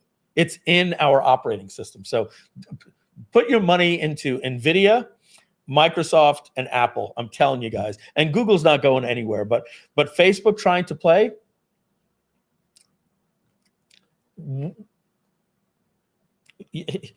you can create the best model. Microsoft's not going to put it into their computer. They own OpenAI. So, excuse me. So that's that. So here's what we're going to do. We're going to talk about the how we're going to put this into practice, all the use cases tomorrow. Let me just show you a fun little thing for today that I think is pretty cool. And this is called V0, not O, version 0. .dev by Vercel. And I just upgraded my payment. Your payment May 23rd failed. Please update your payment. Let's see. All right, bear with me just a second. No, I don't have my wallet here. Let me use a different card. Bear with me just a second, guys. Open up my 1Password, go to billing, to change payment method. I have my wallet upstairs, damn it. Oh, here it is. and zip code.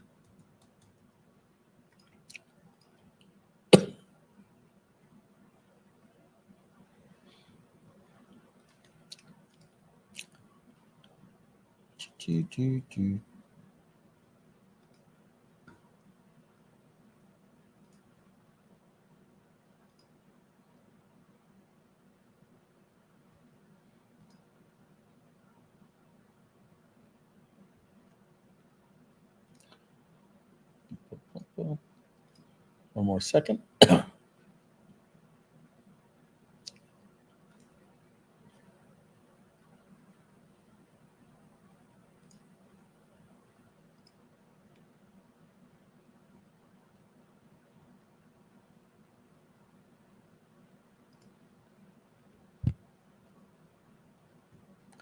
One more second, guys. I apologize.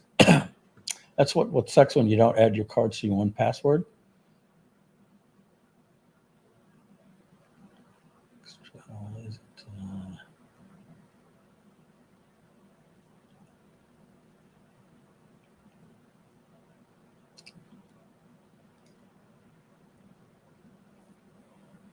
Oops. Sorry, guys. Just give me 1 second. I don't label my cards properly in my one password.